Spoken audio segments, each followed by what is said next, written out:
vestibular system.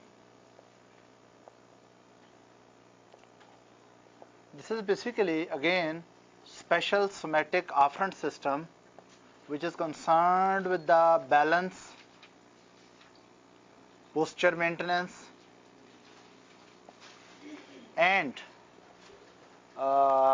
coordinating vestibulo-ocular and for vestibulo-ocular reflexes. We'll go into detail of the whole system, right? And in this system, first we'll see exactly where is the vestibule. As we discussed in last lecture, that let's suppose here is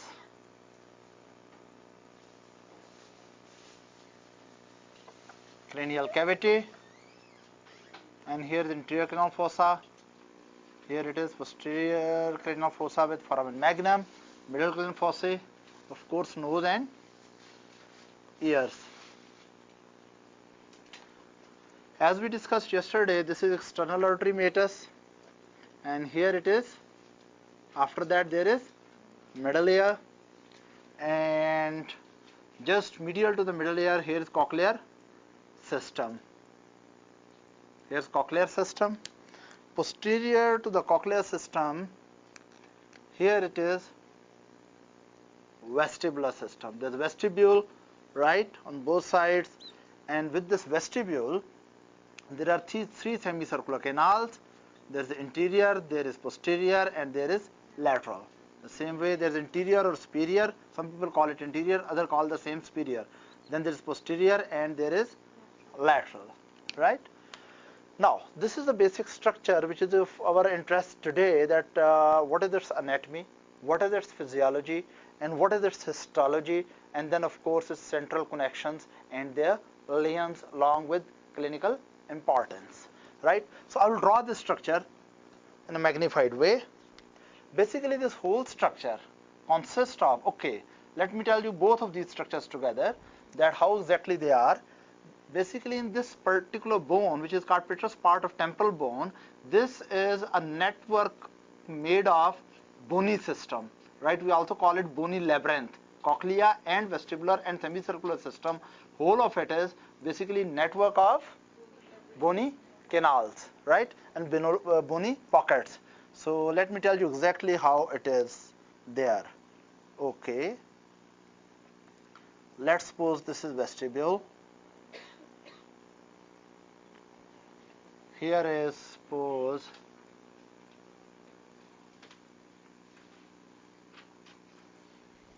part of a cochlea. If you really want to draw it more, we can.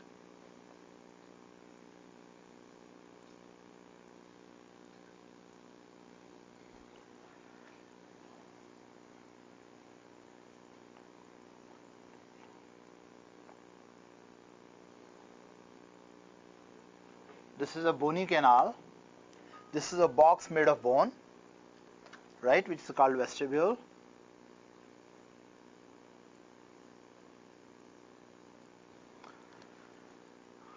Then behind it, here are semicircular canal. Lateral canal is present over here. I'll make it little more posterior so that you can see it more clearly.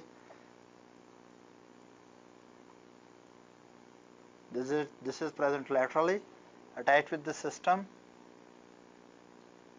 Here is one which is attached anteriorly or superiorly.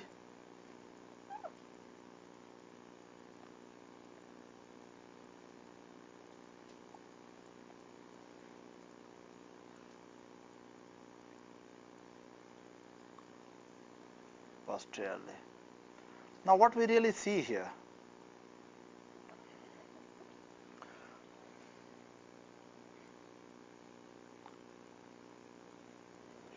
that this is basically all bone, right? This is all structure is basically bony box, and this bony box has three bony you can say semicircular canals attached with it, right? And with this another bony canal which is called cochlea, right? This is right ear, this is anterior side, and this is posterior side, and this must be lateral, and there it must be medial. Is that right?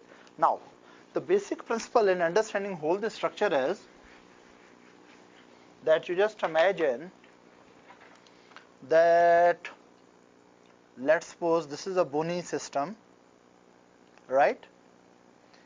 And in this bony system, if we put one membrane filled cavity, this is membranous cavity, and here it is bone, outside also this is bone, and the fluid which is present between the bone and this outer membrane, this is called perilymph. This is perilymph. And fluid which is present within the membranous system, this is called endolymph. Is that right? This is the basic design maintained throughout, right? That black area is representing what? Your bony system. And bony system is housing a membranous system. And fluid between the bony system and the membranous system is perilymph, or we can say bony labyrinth and membranous labyrinth, right? Fluid which is filling the gap in between, that is perilymph. And fluid which is present within the membranous labyrinth, this is called endolymph, right? Now, if we apply this structure over here, then what will be really making? Let me make it more clear so that you can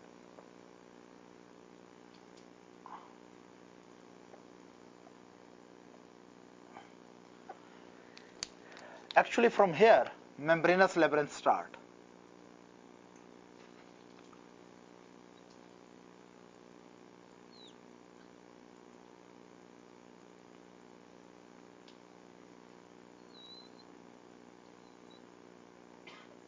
Okay, this has been a mistake, isn't it? This has come out of the bony system, right? Thank God nature is not doing mistakes like that, otherwise there will be a big trouble in making and functioning of your vestibular system, right? So it will be wise if we make the bony system all black, so that we don't make mistakes like that. Now, membranous system is housed within the bony system.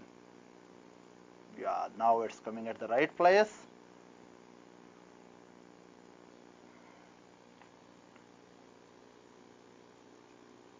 Now, what really happens, that this is bony system of the cochlea with membranous system of the cochlea, right? Once it come over here, it is divided into, yeah, what is it? This cannot be utricle, because utricle is something like uterus to which tubes are attached. Is there any tube attached? No, this is saccule. Then this is the utricle, the second which I'm drawing. This is on the back of it. The second is, this is utricle. Then this anteroinferior is saccule, and this is utricle. Now, what really happens, that saccule and utricle are made of the membranous structures which are housed within, or they are living within the vestibule. Now, from here, again, what is this? In the semicircular canal, there is semicircular, yes please, duct. In the same way, from here also, this is semicircular duct.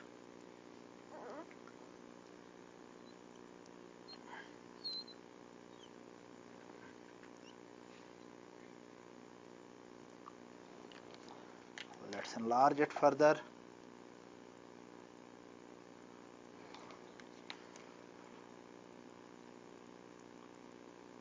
This is semicircular duct. Again, here also, this must be semicircular, yes please, duct. Semicircular duct. Again, lateral duct, anterior duct, posterior duct. Is that right? Now, all this structure must have perilymph. Okay, I'm going to draw the perilymph in red color. Perilymph is present between the bony system and the membranous system. So, perilymph must be present in this area.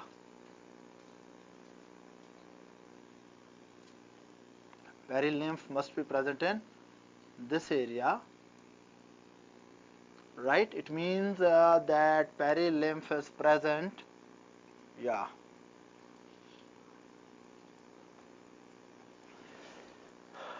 In cochlear system, there were bony cochlea having a cochlear duct, and in between the cochlear duct and cochlea there was perilymph. Is that right? And within this duct, what is there? Yes, yes, please. Endolymph. And within this cochlear duct, not only endolymph is there, which is somewhat like intracellular fluid, and perilymph is somewhat like extracellular fluid. But you know, this cochlear duct is housing a very important sensory structure which we discussed last time. That was organ of Corti. Now listen carefully. What really I show here? Bony cochlea with membranous cochlear duct. Is that right? And membranous cochlear duct floating in the perilymph, and itself it is having endolymph. And within its structure of cochlear duct, it has sensory epithelium which is present on the basilar membrane and which is named as organ of Corti. Any question up to here? There is no. Now, in the same way, in the same designing system, we should move posteriorly. That vestibule is a bony structure, and in this bony structure, there is membranous system. Between the membranous system and between the bony structure, what is this red fluid? Yes, please. This is perilymph. Is that right? In the same way, what is this fluid here? Again, it is perilymph, please. Because still we are between the bone and the membranous structure, right? So still it should be considered perilymph. And again, in this area, what is this? Between the semicircular canal and the duct. Canal is made of bone and duct is made of membrane. Again, this is perilymph. And within this, what is this? Yes, endolymph. This is endolymph filling the saccule. Here is endolymph filling the utricle. Utricle has lot of, what is this? Like uterus has fallopian tubes, you have to remember utricle has also what are these? Semicircular ducts opening into this. Is that right? Again, here what is it? Endolymph. So I hope this basic design of all the fluid system is clear to everyone. Now, when you look at this diagram, what are the basic principles? Number one, in the inner ear structure, it may be cochlea, or it may be vestibular, or it may be semicircular canals. First of all, there are bony spaces. Within the bony spaces, there is a fluid called perilymph. Within the perilymph, there are membranous structure floating which are called membranous labyrinth. And membranous labyrinth having another type of fluid within which is called endolymph. And within that membranous labyrinth, within the structure of membranous labyrinth, we have sensory epithelium. We have sensory epithelium. Is that right? Now, again, when we talk about cochlea, we will develop analogy. We'll compare cochlear structure with vestibular structure with semicircular canal structure. Here bone is cochlea. Listen. The ear bone is cochlea. Here the bony space is called vestibule. Here bony spaces are called semicircular canals, not ducts. Semicircular canals, right? So cochlea, vestibule, semicircular canals. Now within the cochlea we are having membranous labyrinth structure. What is this? Cochlear duct. Here we have saccule and utricle, and here we have semicircular ducts. Then sensory organ here. Here sensory organ system was, sensory epithelium was present as organ of Corti. Here it was present as organ of Corti. Here it is present as, yeah, here the epithelium, sensory epithelium. Here you know sensory epithelium is concerned with the hearing, which is called organ of Corti. Here sensory epithelium, which is patches of sensory epithelium which are present in, they are concerned with static balance, right? And here sensory epithelium which is present in these dilated areas of the semicircular ducts, they are for the kinetic balance. Is that right? Now, here for the hearing purpose, sensory epithelium was named as organ of Corti. Here for static balance, sensory epithelium, patch of sensory epithelium within this which is housed over there, it is called maculae. This is called maculae. They are looking like a macule. When the doctors initially, anatomists opened, they found a dark area here and dark area here. They thought it's just a macule, dark spot. So maculae. And sensory epithelium which is present in this, what is this structure? Ampulla, dilated ampulla, that is called cristae. That is called cristae. Is that right? Now, let me make another way to explain it. Look, bony structure, right? Having what? Yeah, membranous,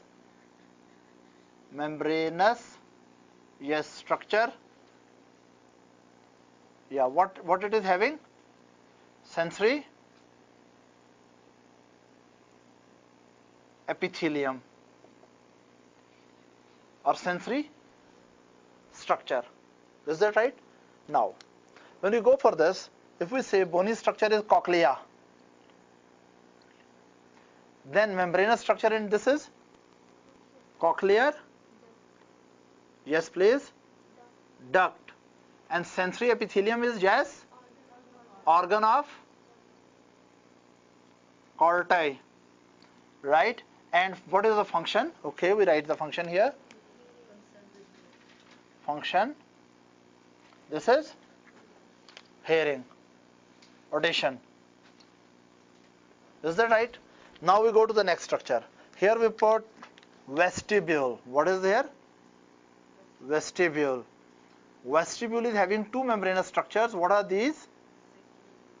Saccule and utricle. And both of them are having sensory structure, and those sensory structures are called maculae, right? And what is the function of maculae? Static balance, right? Then we come to the next structure, semicircular canals, which are having the membranous structure which is called semicircular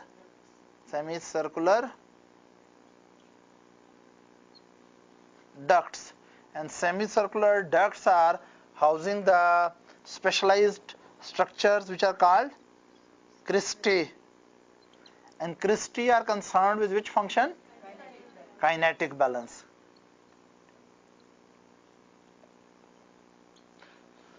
So this concept should be clear in your mind. The bony structure consists of cochlea, vestibule and semicircular canals. All of them are housed in vitreous part of temporal bone. Right? In the cochlea we have cochlear duct having organ of Corti, function is hearing. Vestibule has saccule and utricle. Sensory patches, maculae and macule for static balance, and semicircular canals having membranous labyrinth. What is this? Semicircular ducts housing which type of sensory system? Cristae, and which are eventually ending up into kinetic. Is that right? Now, after having learned this thing, now we have to go into detail how the macule work and how the cristae work. We have already seen yesterday that how the organ of Corti work, which is present on the basilar membrane, and we discussed this is inner cell. In organ of Corti there were one inner cell layer and three outer cell layer, and I told you at a particular frequency a particular part of basilar membrane will vibrate, and then angulation of the hair cell will rub against the membrana tectoria, and that will alter the cationic influx and produce local generator potential of microphonic cochlear potentials. Is that right? Now we have to talk about how this structure work and how this structure work. If this is clear to you, then I will go ahead. Anyone who has a question about this structure? There is no question?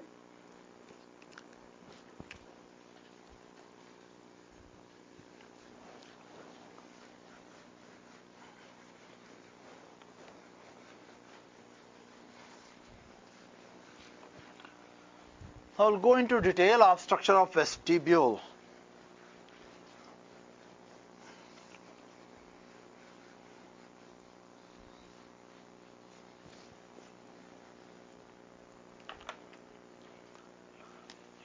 I'm just enlarging vestibule here.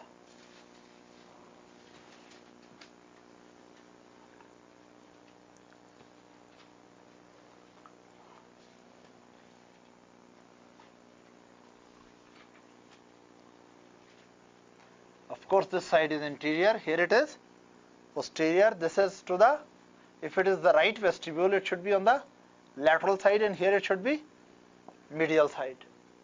Am I clear? Now, in this structure, we'll put two membranous structures.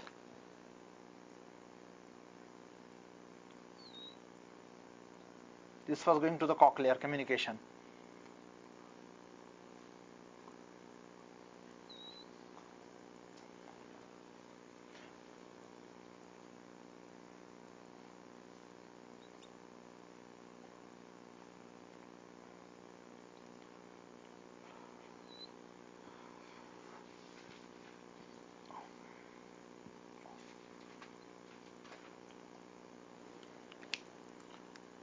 What is this? Saccule. What is it? Utricle. Right? Now,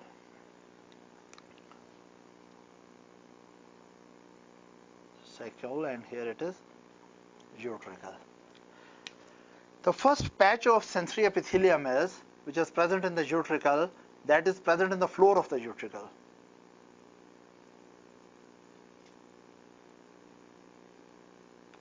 Right?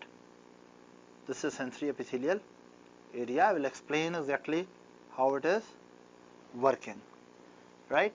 Opposite to that, and under it, there are neurons applied, which are taking sensory information to the central nervous system. Is that right? Similar structure is present here, but it is not present on the floor. It is applied on the wall. What I really mean by this,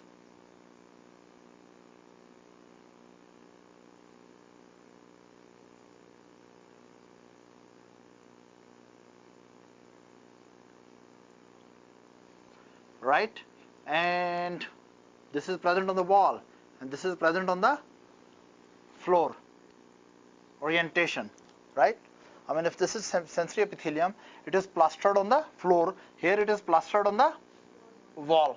So it is, now I will draw the structure outside in detail.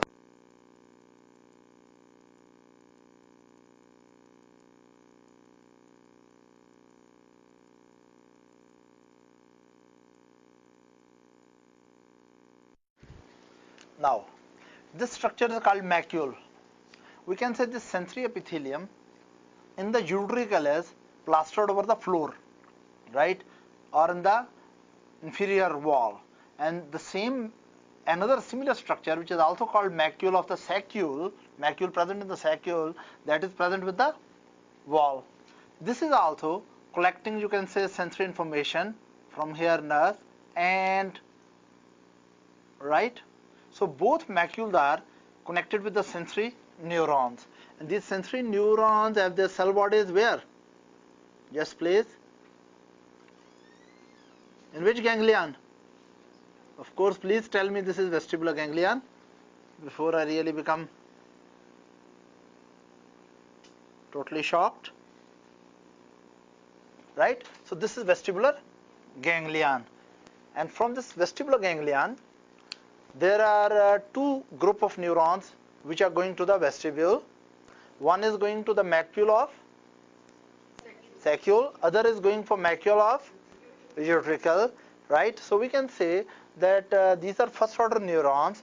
The peripheral processes are going towards the macular structures, and central processes, as we'll see, will make the vestibular nerve, which is connected at pontomedullary junction laterally with vestibular nuclei and not with cochlear nuclei.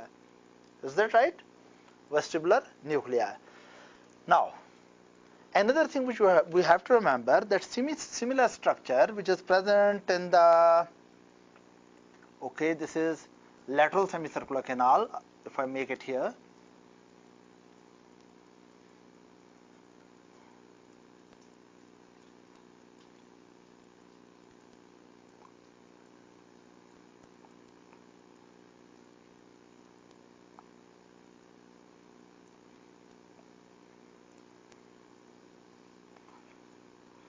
this is lateral semicircular canal. Again, it is also having membranous labyrinth. This dilation, right, dilated part of the membrane, this is called ampulla. And ampulla is also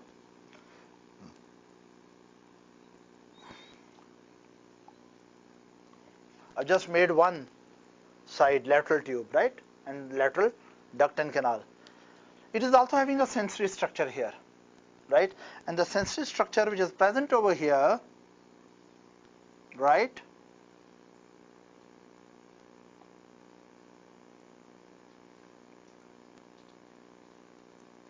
this sensory structure is called cristae, and from cristae also there are neurons which are connected with the cristae, and these neurons are also taking information to the central nervous system. But before that, they have the cell bodies in the vestibular ganglion, and then central processes, all of this from here as well as from here as well as coming from all that area, they are making a nerve which is called vestibular nerve. This is vestibular nerve. Now, the point which I want to highlight, that as there are two macules, in the same way we know that in one side there are how many semicircular canals? 3 semicircular canal. It means there are 3 dilatation. It means there are how many ampullas? 3 ampulla. How many cristae? 3 cristae. One cristae for the lateral semicircular canal, another cristae for the anterior semicircular canal, anterior or superior semicircular canal, and the other cristae for the posterior semicircular canal. So, if next time someone asks you, the vestibular nerve is taking information from where? You will say, okay, if you are too simple a guy, you may say this is from the inner ear. You can be more specific. Vestibular nerve is taking information from vestibular system, right? Or you can be more specific. It is taking information from maculae and cristae. Or you can be more specific. The vestibular nerve is taking information from macula of vertical macula of saccule, horizontal macula of utricle, and cristae, one cristae each placed in ampulla of lateral duct, anterior duct, and posterior duct. So basically, it is driving all its electrical information from 2 maculae and 3 cristae. Is that right? Maculae are concerned with static balance, and cristae are concerned with kinetic balance or regular balance. Any question up to here? There is no question, right? After this, we come to, I will make one cristae in an enlarged fashion here, right? So maculae, one macule. I'm going to draw one macule here, right? Okay, up to here and here. That's exactly how the structure is working. Actually, this consists of sensory epithelial cells. This consists of sensory epithelial cells, or a patch of sensory epithelium.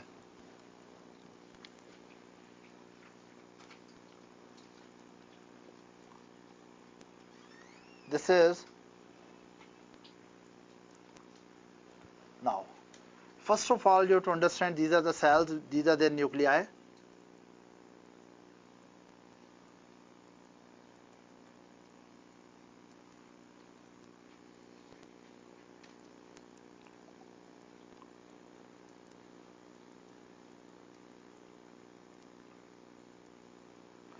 Right?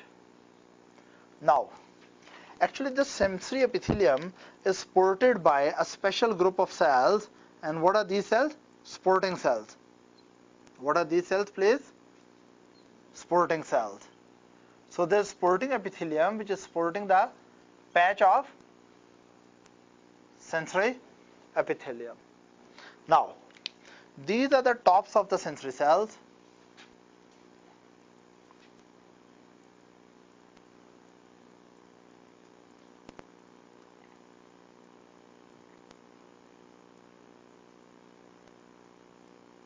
Tops of sensory cell.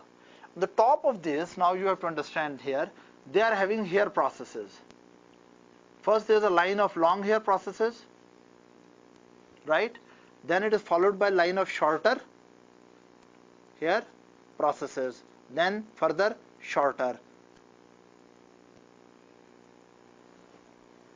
Just like this. Again, when you come over here, right, if you go to this cell, they are having long hair cells, long process, which are called kinocilia.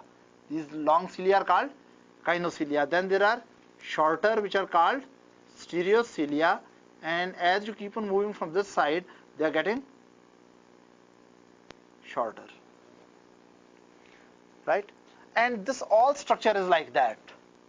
It means if I draw one cell, look, if I draw one cell out of it, this cell will be somewhat like this. What is this? Kinocilium.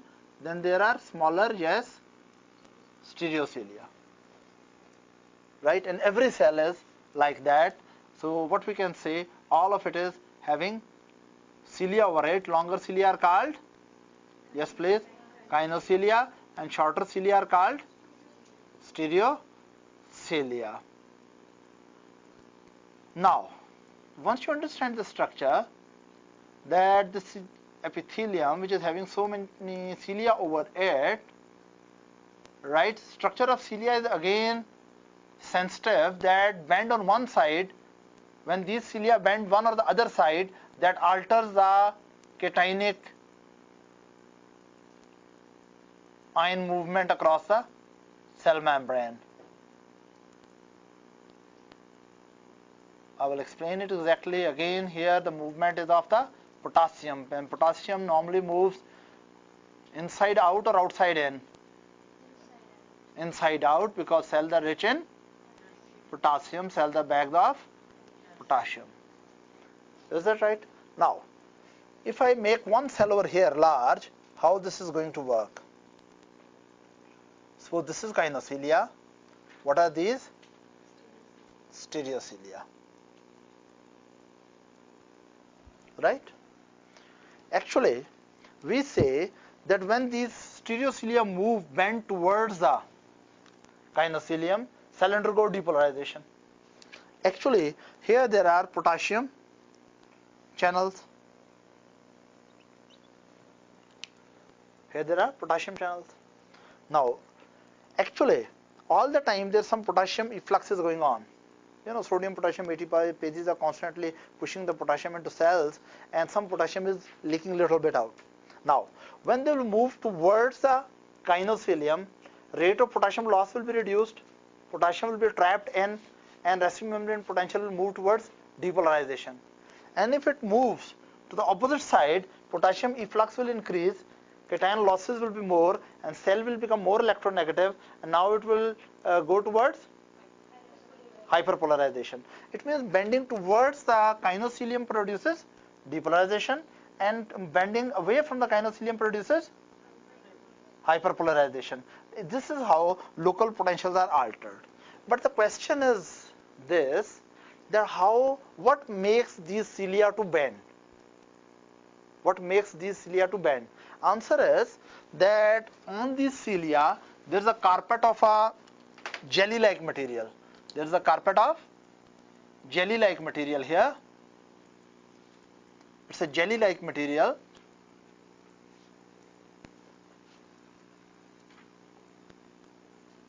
The jelly-like material present on it, right? What I really mean, that in this area there is something gelatinous material over the cell. In this jelly-like material, there are special type of calcium carbonate stone. calcium carbonate stones. They are present throughout. We also call them autoconia, calcium carbonate stones, which are present over here.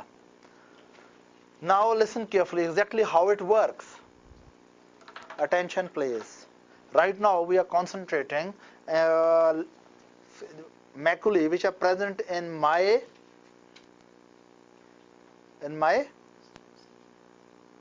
utricle, right? In my utricle there should be two macule, one right macule, another left, in one ear and another ear. Now, these are the macule, right? What is the structure of macule? As you know already, that they are supporting cell. On that there are sensory epithelium. On that there is carpet of jelly-like material, on which there are embedded autoconia or calcium carbonate stones. Is that right? These structures are bilateral like this. Now listen carefully. Even with closed eyes, if I bend my head like this, it means both structures will bend like that, and stones will move anteriorly. Is that right? And if I bend my head like that, then it means stones will move in another position. If I tilt my head on this side, then lateral side of the right maculae will be accumulating the stones, which will produce a gravitational drag over there, and medial side of this. And if I turn head on the opposite side, tilt on the left side, then naturally lateral side of left macule is receiving more stones and gravitational pull, and medial side of the right. So what really happens? Actually, when your head tilt in a particular position, right? Either it tilt anteriorly, or it tilt posteriorly, or it tilt rightward, or it tilt leftward, right? Movement of the stone is different, right? And then stones roll within this gelatinous material. As they're rolling, they are having a gravitational pull on the cilia, and they are altering the bending of the cilia, right? Now, bend of the position of stones when my head is tilted rightward is different, and positions of the stone when my head is tilted leftward is different. It means that bending of these cilia in right tilt will be in different group, and left tilt will be in different group. It means potential which are produced, electrical potentials which are produced when my head is tilted on the right side will be different type of pattern of the electrical activation. For example, when tilt is like this, then it means in the right macule, it's the lateral side which is having the stones, and in the left it is medial side. Is that right? Now, opposite to that, if I tilt on opposite side, reverse will occur. So it means simply tilting right or left reverses the pattern of impulse generation from the maculae, or bending it forward or backward will also alter. Even if you are sitting in and this information is taken to the central nervous system and analyzed by the cortex, and cortex decode the pattern of electrical stimulation and determine what is the position of the head. Now let me give you another example. Right now, if you close your eyes, can you tell what is the angle in your head? Close your eyes and see. If you change, can you determine it? One of the major role is played by these macular system. Another example, when you are sitting in a car, even if you are with closed eyes, if car accelerate, you will know that. One of the reason is when car suddenly accelerates, stones move backward due to their inertia, and pattern of stimulation will alter. And if there is a gentle application of even brake, right, stones will keep on moving forward, but maculae will stop, rest of the macular structure, and pattern of electrical stimulation will alter. So what really happens, this type of, you can say, maculae, they work for the static balance. For example, my head is like this, it's statically like that, or they work for linear acceleration. They work for linear acceleration. So different patterns are produced by maculae in the right ear and the left ear when head is in different static position, or when along the linear aspect acceleration or deceleration occur in the body. Is that right? Now, let's compare this maculae with organ of Corti. Compare contrast helps you to understand the things more clearly. Let's compare the whole system. Let's suppose we compare the cochlear system and vestibular system. There was cochlear bony canals, and in vestibular system there was vestibule, right? There it was cochlear duct, here it was utricle and saccule. There it was organ of Corti, and here it is macule. There it was vibration of basilar membrane, and what was bending the cilia? Angulation of cells and cilia rubbed against the membrana tectoria, which alters the cationic currents through the cells. Here, what really stimulates the system is otoconia with different positions. They are having different bands, right? Differential bands and different sets of maculae, and producing differential sets of electrical currents and different patterns of the vestibular impulses going to the central nervous system. Is that right? Any question up to this? There's no. Okay, that's good. Now, after this, I would like to discuss how the cristae work. Before I really go for that, I told you this is present in the floor and this is present on the wall. This especially helps you to understand, for example, when you are standing in a lift, and if even with closed eyes, you are standing in a lift, can you determine suddenly lift has started going up or down? Again, role is played by this. Now, in this case, maculae are vertical, right? There are stones present applied on this side, and there are stones applied on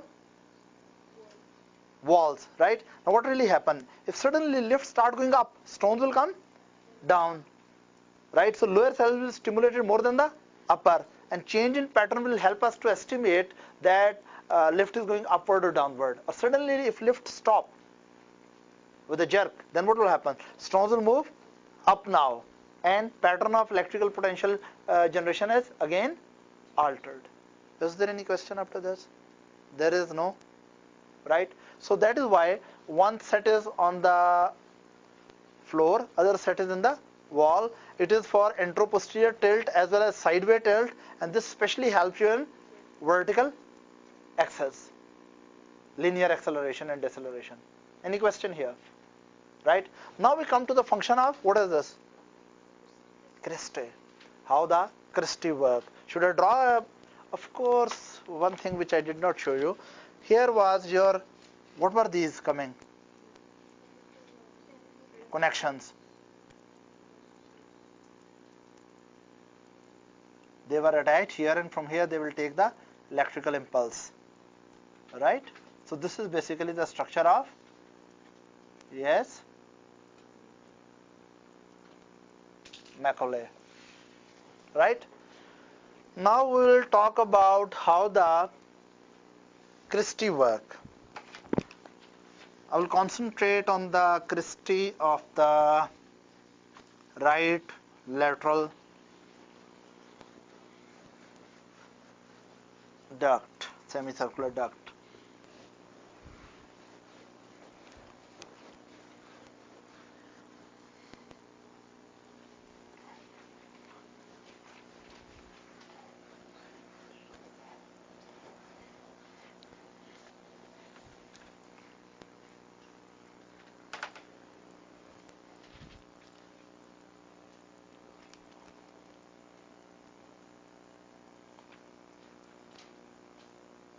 Okay, it should be a little bit larger diagram.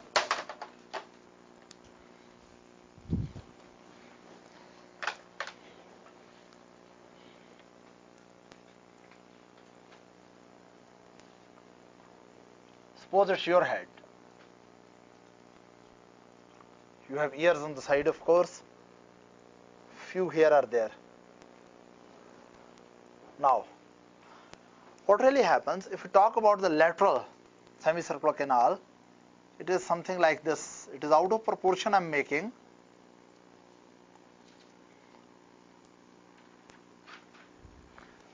And of course on this side also.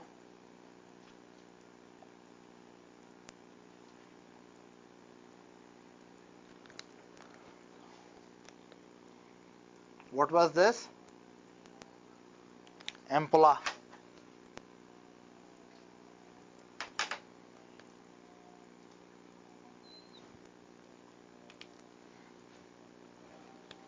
And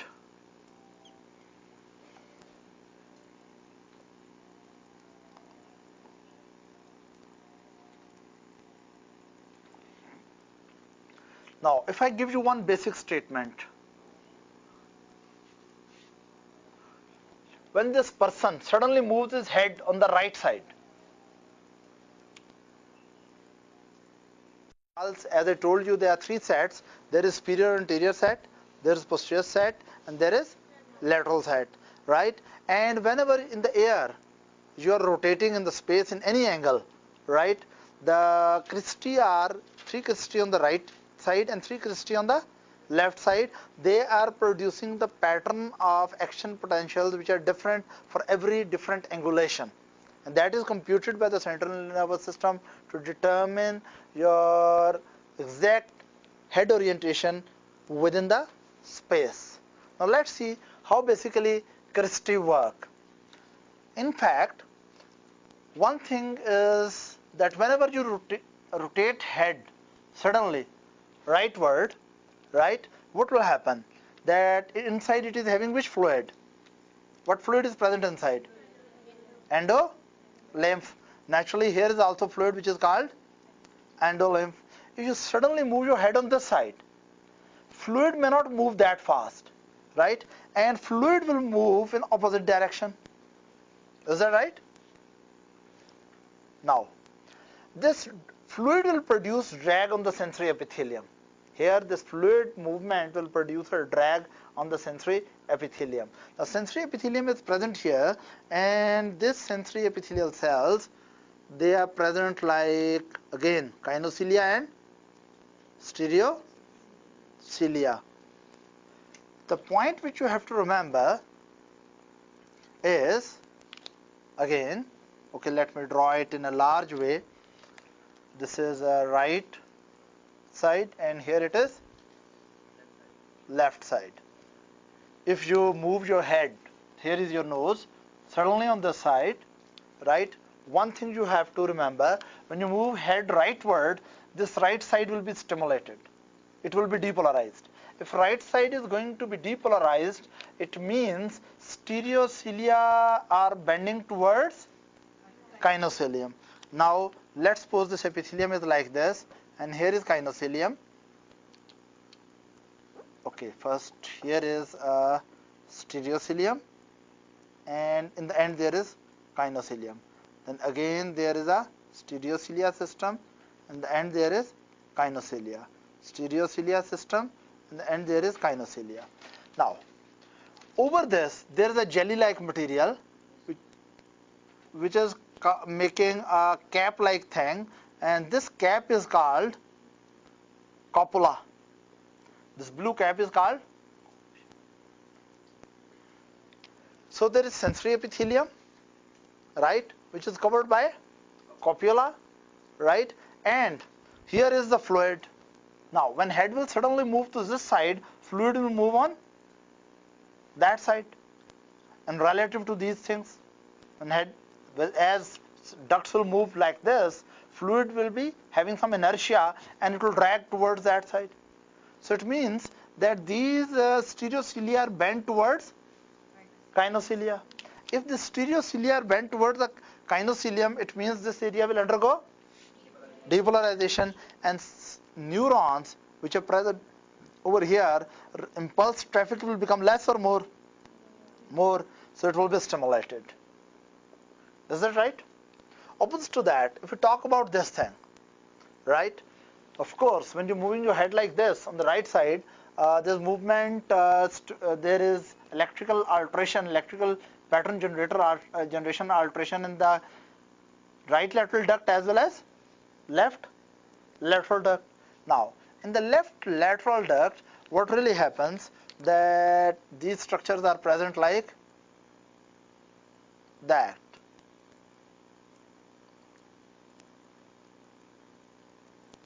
Right, again, what is the structure here? copula, right? In this case, what has happened? When suddenly head has moved in that direction, is that right? Fluid is again has displaced relative to this side.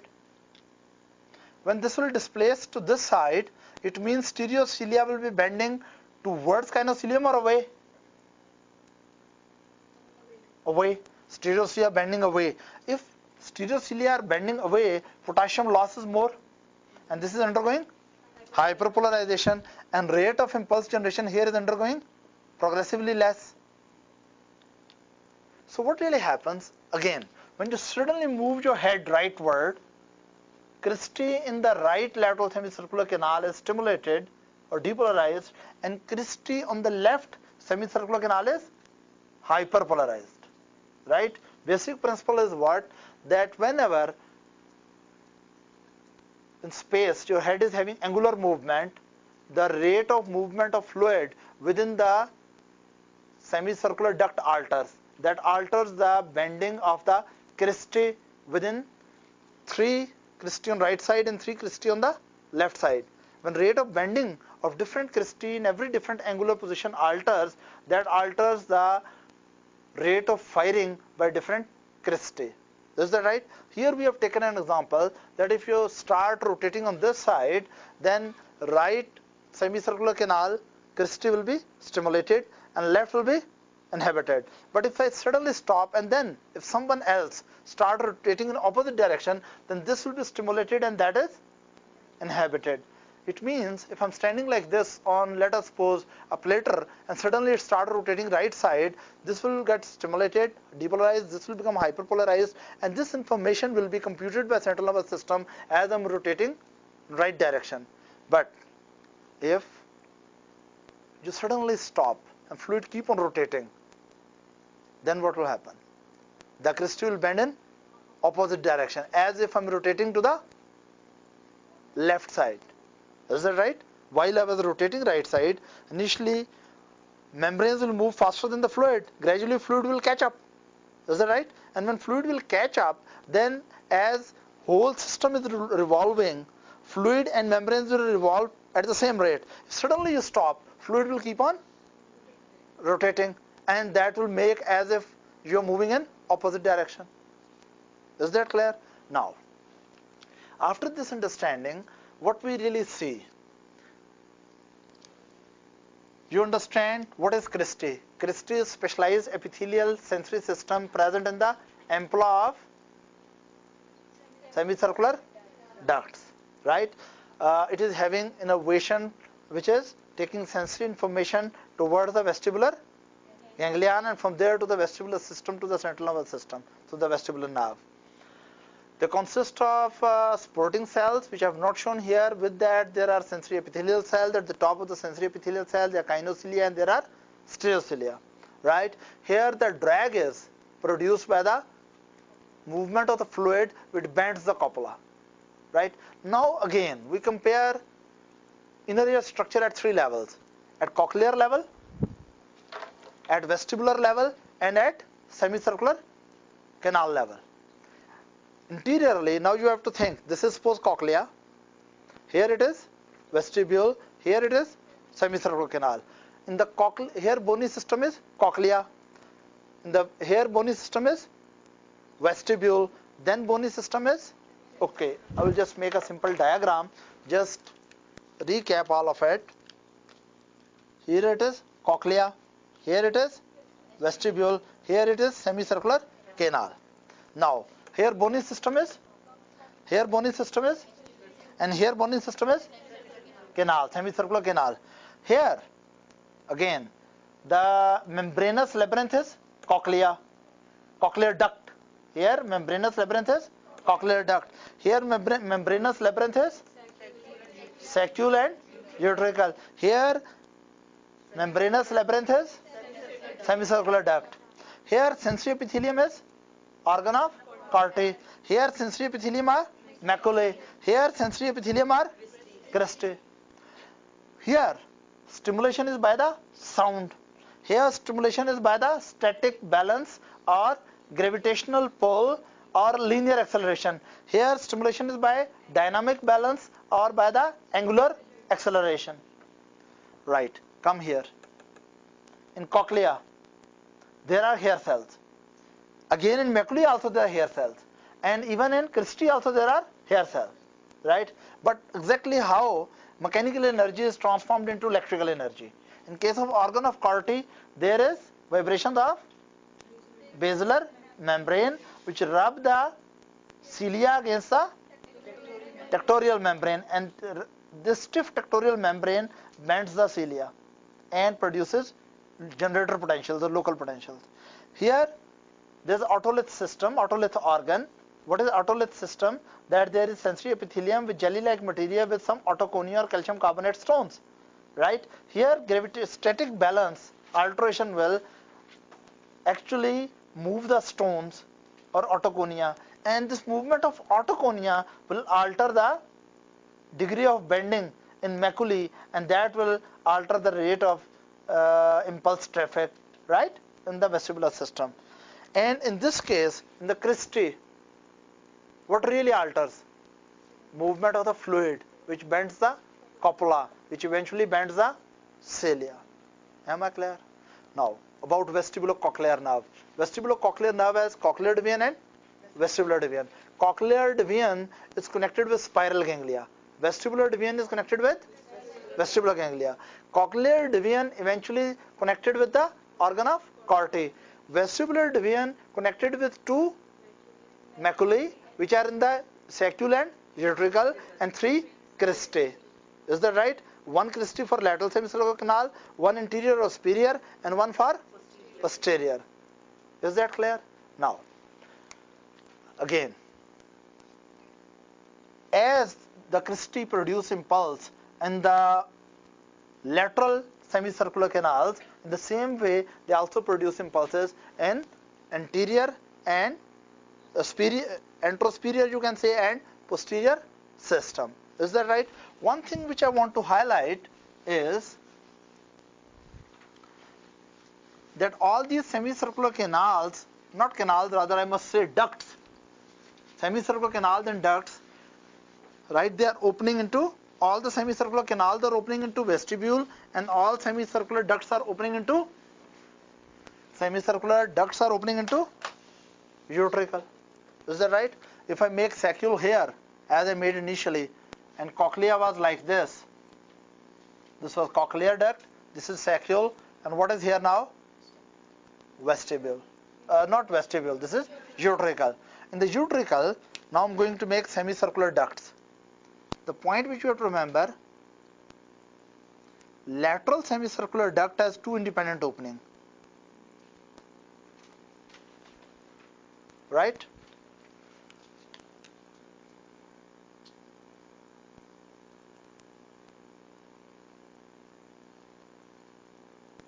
They have independent opening. Right? Interior has one opening here.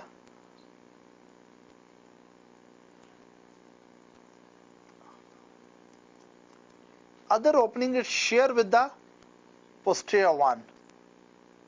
Right? This opening, of you can say, what is this?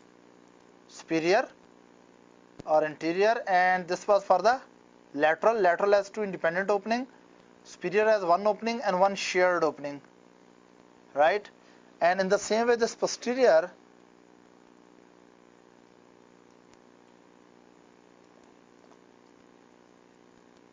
has one independent opening, another is shared opening.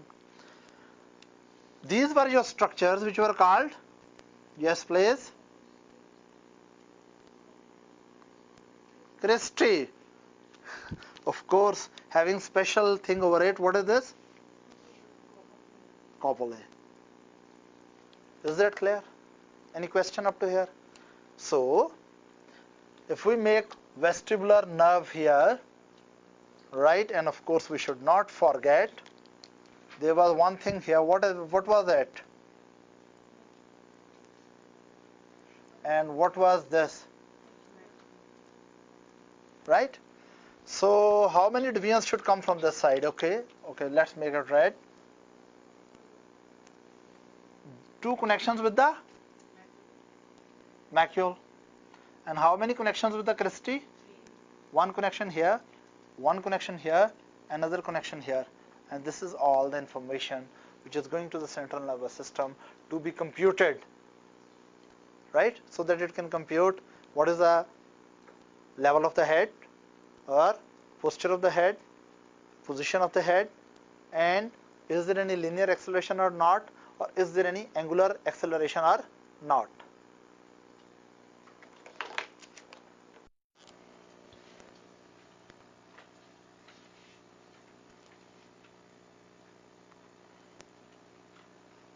Suppose these are the parietal lobes, and here we have temporal lobes, brain stem in which there is midbrain. Here it is, yes, pons. Here it is, okay, medulla, and here, yes please, spinal cord. Yes, here should be spinal cord.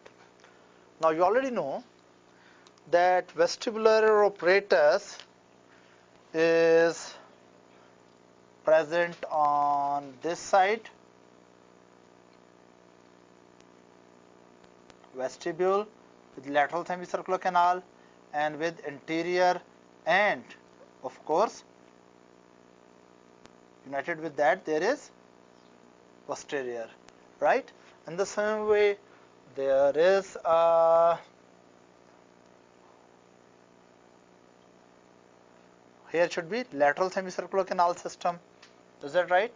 And here should be, yeah, anterior and posterior.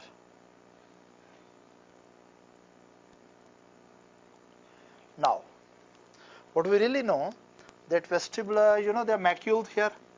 One macule is present in saccule, another macule is present in uretericle.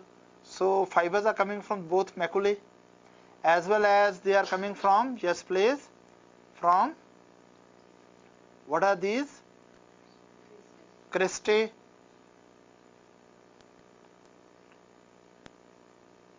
Now these are 5 inputs, 2 from maculae and 2 from cristae. On this side also 2 from maculae and 3 from cristae. 3 from cristae, that's good.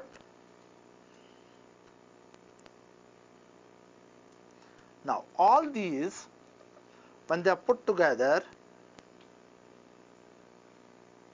they are moving towards pontomedullary junction, because vestibular nuclei are present in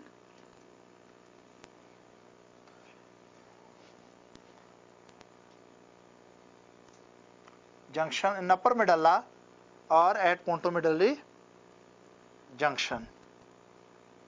Now this is vestibular nerve coming. Of course vestibular nerve is accompanied with which nerve? Cochlear, is that right? We will not talk about cochlear system today, but within internal auditory canal, whole this thing is accompanied by one more nerve in auditory, internal auditory canal. Yeah, what is that nerve? Yeah, facial nerve. That is facial nerve, which has 2 parts, of course, facial nerve proper, and there is nervus intermedius. Is that right? Now, but right now we will concentrate in tracking the which fibers? Vestibular fibers, right? As they enter here, the point which you have to understand that at pontomedullary junction there is a vestibular nuclear complex, and this vestibular nuclear complex on each side has 4 nuclei. The superior nuclei, there are lateral nuclei, the medial nuclei, and there is inferior nuclei, right? These fibers are connected with this setup, vestibular nuclear system,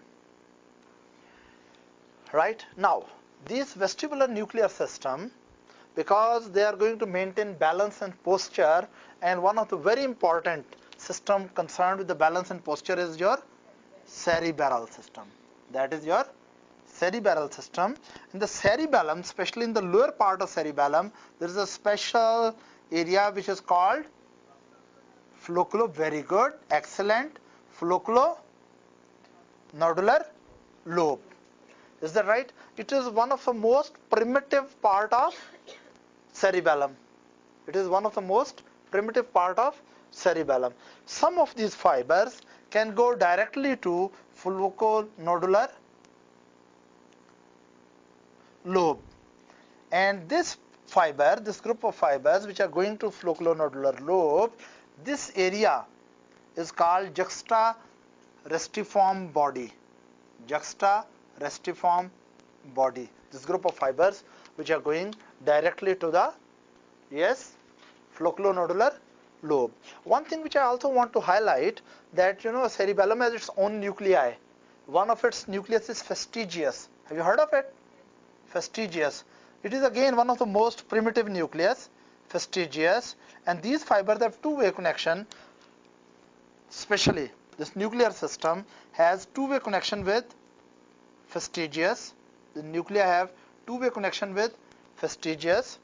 They are having also connection with the flocculonodular lobe, right? And they do have, these vestibular system have two-way connection with the vermis of anterior lobe, right? But if you have to remember the minimum which as a doctor you are supposed to know is, number one, these nuclei fire down. When this group of nuclei are fired down, they are giving rise to vestibulospinal tract. They are giving rise to, this is uncrossed tract, usually coming from the lateral side, basically, from the lateral nucleus, vestibulospinal tract. The function of this vestibulospinal tract is, what is the function of, have you heard of vestibulospinal tract? When someone talk to you about the function of vestibulospinal tract, you should try to understand in relation with rubrospinal tract. Have you heard of rubrospinal tract, which is coming from the red nucleus to the spinal cord, right? So, who will tell me, raise your hand, the different functions of vestibulospinal tract and rubrospinal tract? The question goes to Mr. Alim. Yes, no idea. Anyone from the second row? My question is, what is the function of rubrospinal tract or vestibulospinal tract? Yes, any idea you have? Heard of these tracts or never heard of it? Heard of it, you know these things, isn't it? Dr. Maliha, please, I certainly remember you. That rubrospinal tract and vestibulospinal tract, you must have read it so many times, isn't it? So what is any difference? Okay, one thing I'm telling you already, vestibulospinal tract is from vestibular complex to the spinal cord. Rubrospinal tract is from the red nucleus to the spinal cord. That's good. You have read it, you know it. What is the difference? Okay, she has a personal theory. That one is afferent and other is efferent. Both are within the central nervous system. I thought the things which are going out of central nervous system are efferents, which are coming to central nervous system, they are afferent. Okay, now she changed the statement and she come up with another unexpected statement. She is saying one is descending and rubrospinal is descending or ascending? From red nucleus which is in the midbrain. Look, red nucleus in the midbrain, rubrospinal, vestibulospinal. Both spinal cord is usually down. So both of them are descending. Is that right? Rubrospinal should be descending. And what is the other one? Vestibulospinal. So what is the difference? Any single person? Yeah? Okay, that's good. She has said that there's difference of origin. She is right. Another difference you can tell intellectually, that there's spellings difference, right? But I mean functionally. You know, you cannot separate the brain from its function. I'm surprised by some people study neuroanatomy separately and neurophysiology separately, and they remember them also separately. Is that right? But actually they should be integrated. When we talk about vestibulospinal, you must know their function. When we talk about rubrospinal, again you should know their function. There's so many functions of them, but at least you should know the minimum, bare minimum. What is the bare minimum? Vestibulospinal tract is anti-gravity system. So when you are sitting, if you stand up, Who has helped you? Vestibulospinal. You take your body against the gravity, that is vestibulospinal. It gives the tone to the extensor muscles. It increases the tone of extensor muscle. It is anti-gravity muscles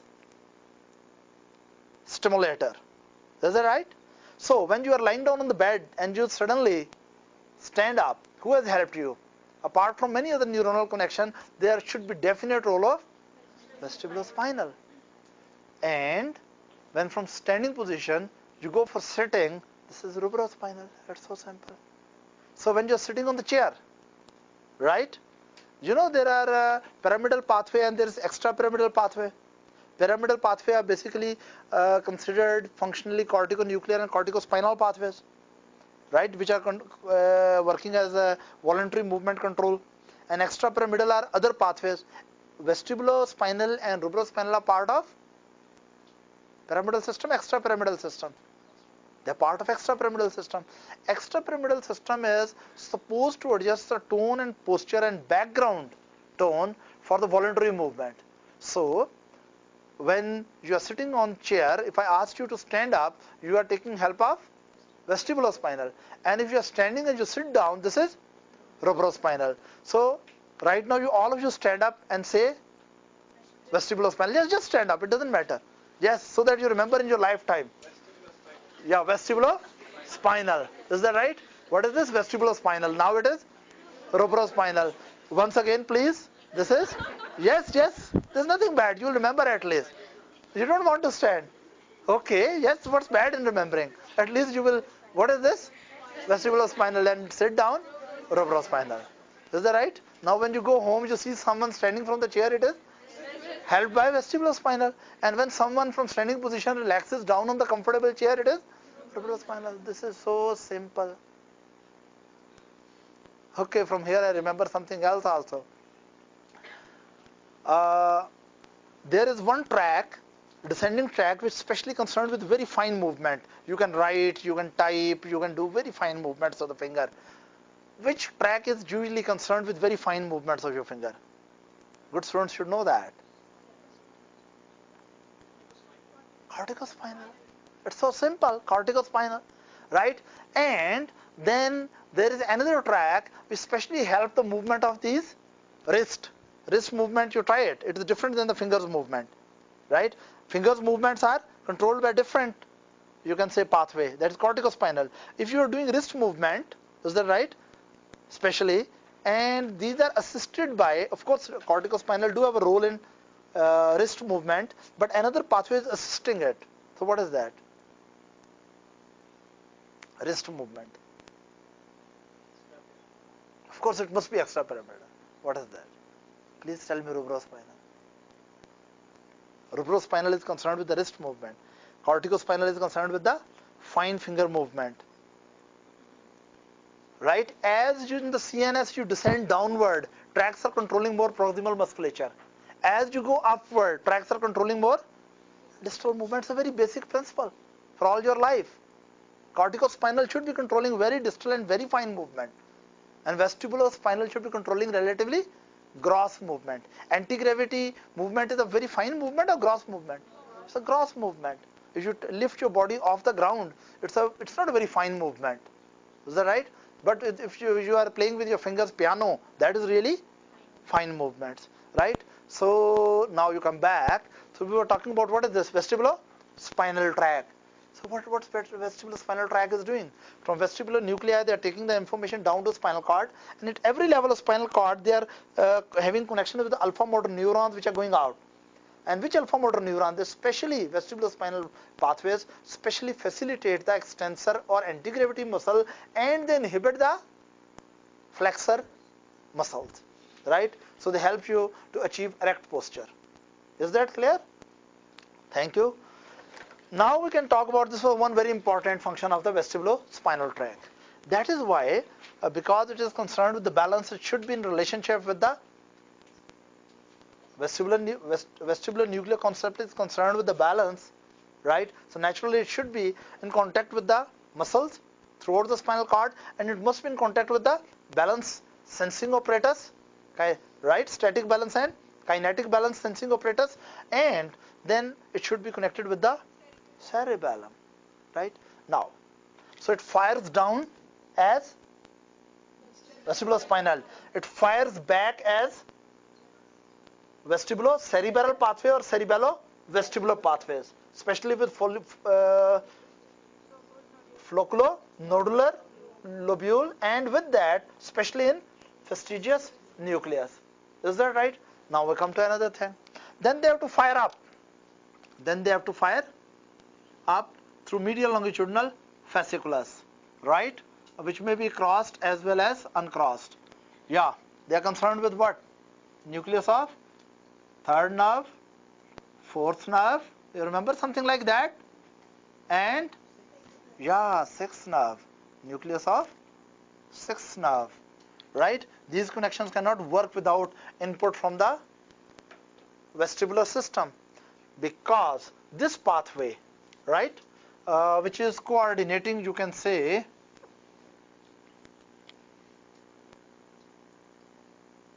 right, connecting, this is again part of medial longitudinal fasciculus, and this part of medial longitudinal fasciculus,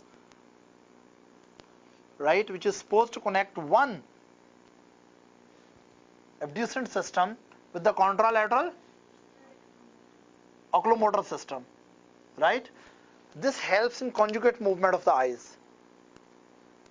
As you know that let's suppose if you're walking on the road, or you're driving a car, right, or your head is moving relative to the environment, still you can fixate your gaze on the desired objects, at least for a while.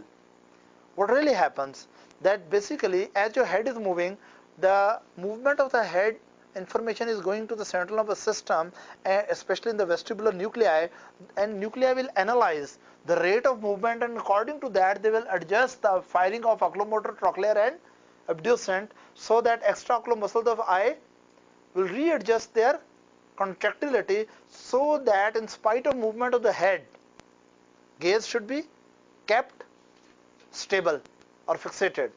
That is why when you're walking or when your head is moving in the position, your visual field is not jumping around or vibrating around or disturbed too much. Am I clear? For example, if I'm looking straight, I suddenly move my head like this, eyes will deviate to this side. This is a function of vestibulo-ocular connections. Or if I'm looking to someone and I move my head like this, eyes will move on conjugate movement on this side. Again, this is due to vestibulo-ocular connections. Vestibulo-ocular connections, this is a reflex activity. This is reflex activity, that let's suppose in this vestibulo-ocular reflex, if suddenly I move my head on the right side, right, like other reflex activities, you must know what is the receptor, what is afferent, what are central connections, what are efferents, and what are motor component. So who will tell me? For example, I move my head like this and eyes move like that, right? For these are my eyes. If my head will move like that, eyes will conjugate. Now, how? The receptor system is my macular system. If there's angular movement involved, then cristae as well, right? Then sensory nerve will be vestibular. Then central connections are vestibular nuclei. Then central connections are going through medial longitudinal fasciculus. Then another motor central connections are third, fourth, and sixth. And then sensory motor nerves which are coming out again third, fourth, and sixth. Then motor, you can say, effector system is extraocular muscles. For example, if I move my head on the right side, then this eye will move towards nasal. It means it has to adduct, and that has to abduct. So third of this side will fire, and sixth of this side will fire. And medial rectus of this side will increase its contractility, and lateral rectus of this side, right? Now you may be thinking, what's the importance of this thing? What I'm trying to tell you? I'm trying to tell you that this is such a fascinating function of vestibular system and ocular system in coordination with each other, that whenever brain stem has some important lesions, this function will be disturbed. Is that right? We'll talk about in the clinical correlates. So what we said, this fire downs as vestibulospinal. The system fires on the back, yeah, vestibulocerebral. It fires up as vestibulo-ocular system. As vestibular-ocular system, of course, through the what? medial longitudinal fasciculus. Then, when your head is moving, you have some conscious information about that also. That consciously, your head is moving towards right or left, even if your eyes are closed. Are you aware of that or not? You are aware of that. Now, that awareness comes from where? Right? It means, if anything which is consciously present to you, then information must be going to the cerebral cortex. Write it down. Cerebral cortex is the seat of consciousness. Cerebral cortex is the seat of consciousness. All those information or electrical activities which are occurring in our body, if many of them don't reach up to cerebral cortex, so you don't know consciously about them. For example, your blood pressure changes. Baroreceptors are measuring your blood pressure, but tracks are not taking the information to cerebral cortex. So are you aware of your blood pressure changes all the time? You're not, right? Opposite to that, if your head is moving, you are aware of that. How you are aware of that? It means some track is taking vestibular information very high upward, up to the, yes, cerebral cortex, right? And of course, for this purpose, there should be some reliance on, there should be some, what is this? Thalamus. So fibers should come to thalamus, especially in the thalamus, there are which nucleus? Ventropostromedial and ventropostrolateral, both. Ventropostromedial, which is specially for head and neck, and ventropostrolateral, which collects information from all over the body. Actually, another track which is going up, right? Some of these fibers, they are going from vestibular system to both sides, ventropostromedial and ventropostrolateral, especially more on the ventropostromedial. And from this nucleus, ventropostromedial, fibers are going towards the, what is this? Cerebral cortex, right? From ventropostromedial, of course, some fiber from ventropostrolateral, but most of fibers from the ventropostromedial, and they are going to the postcentral gyrus, where your touch, pain, temperature sensations go.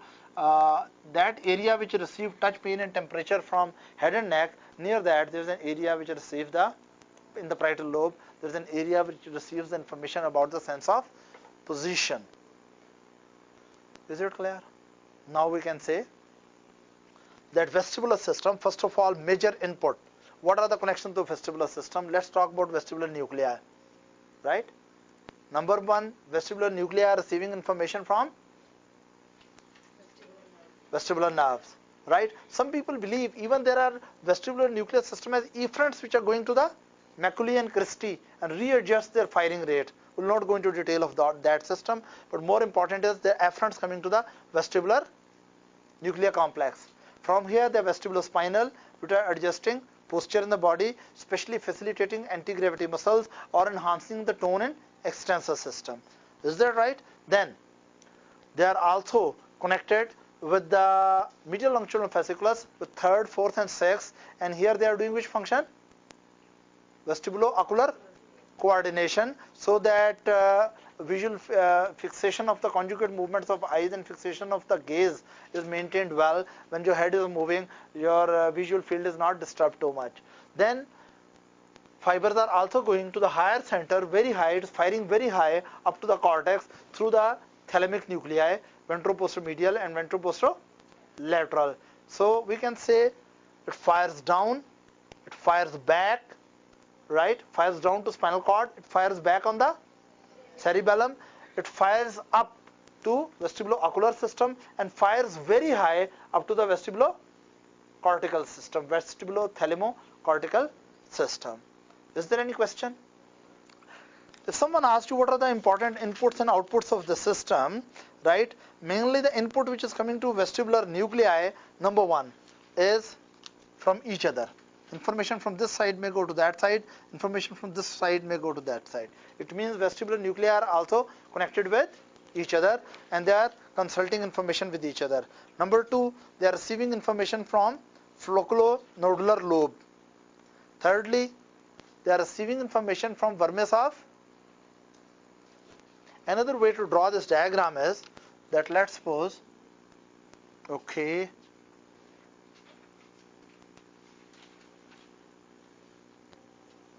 another way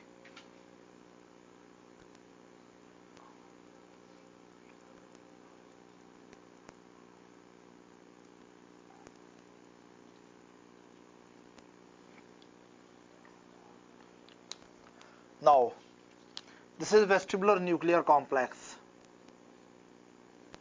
Is that right? This is a vestibular nuclear complex. So first of all, they are receiving the input. From here, they have two-way connection with the cerebellum. What is this pathway coming? Vestibular spinal. What is this pathway going? Vestibulo-ocular. What is this pathway going? Vestibulo-thalamocortical. Is that right? And from here, it was receiving the main input. Right? So it's so easy to understand. They fire down, they fire back, they fire up, and they fire very high. They fire to the roof and they fire to the sky. When they fire to the roof, it is vestibulo-ocular. When they fire to the sky, this is vestibulo-thalamocortical. When they fire to the roof, vestibulo-ocular means for conjugate movement and stabilizing the gaze during head movement. And when they are firing very high, they are giving actually conscious sense of balance. And when they are firing down, they are helping you to keep your posture stable when you require help of anti-gravity attitude of the posture. And of course, they have to continuously consult with the cerebellum. In the cerebellum, nucleus is fastigious, most primitive nucleus. Lobe is also most primitive. Which one? Flocculonodular. And of course, they do have some connection with the vermis of inferior lobe. Right? Now, they do have a very important connection with, have you heard of inferior olivary nucleus? You heard of or not? There's something called inferior. Their olives are on the side. They are pyramids and then olives are on the side. They are like ladies' bag. Olivary nucleus. I don't know why the anatomists call them ladies' bag, but anyway, they are opened medially and these are olivary nucleus. And of course, here you must be knowing that more medial to that, there should be pyramids here in the medulla, isn't it? So these are olivary. So vestibulo-olivary connections are also very important. There are two-way heavy connections with the olivary system, right? So, and you know that there are olivocerebral pathway as well as the olivospinal pathway. What is the function of olivary nucleus? Inferior olivary nucleus. You already know the function of superior olivary nucleus. That was doing the right hand sounds coming from the right and left. Is that right? And plus, they were also mediating the center for the stapedius contraction to your own sound. Superior olivary nucleus. Superior, not inferior. Superior olivary nucleus. What it is doing? Number one, superior olivary nucleus helps you to discriminate. Right? This is sort of auditory timers. Right? Timers. They can time that sound which is coming on the right side will reach first on the right superior olivary nucleus and slightly with delay on the left. And they will compare, and from there they will deduct that what was the direction from which the sound came. Second function of superior olivary nucleus is that it acts as a central integration center for a special reflex activity in which whenever you are talking, your own stapedius become a little bit tight. Yesterday I told you that when you are talking too much, you don't listen to others. One of the reason is that your stapedius become tight. When you are talking yourself, then a superior olivary nucleus gives efferent, stimulates the facial nerve nucleus. And facial nerve nucleus stimulates the stapedius, so the stapedius is kept tightly there, and at least you are not irritated by your own voice. Right? Now, what is the function of an inferior olivary nucleus? Anyone, feel free to answer, please. Mr. Adnan, you want to answer it? What is the function of inferior olivary nucleus? You don't want to answer it. Okay, anyone from the young medical students and doctors? Have you heard of this or you never heard of it? Have you heard of it? Anyone who has never heard of this, raise your hand. Inferior olivary nucleus. Someone who has never heard of this nucleus. Everyone has heard of it, so you know it. Okay, let me tell you one thing. This is actually for the automatic movements. Automatic associated movements. What I mean by automatic associated movements, for example, when you are walking, usually you are walking with your legs or with hands. But why your hands are moving? This is inferior olivary nucleus working on that. because when you're walking, information is coming to the central nervous system about the walk, right? How your right and left leg are moving alternatively, and all this information is funneled upward through spinocerebellar pathways and spino-olivary pathway. Then from cerebellum, this information comes to the olivary nucleus. Then olivary nucleus coordinate the automatic movements of arm with it, right? If someone's olivary nucleus are not working well, he may walk without moving the arms. Sometimes you consciously don't move your arm, especially when you are in first stage. You put your coat like this and you want to move very delicately when you come the first few days in the medical school, right?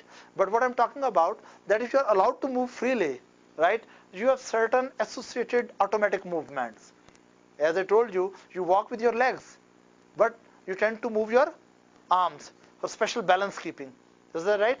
And this arm movement is actually coordinated with the leg movements through which center?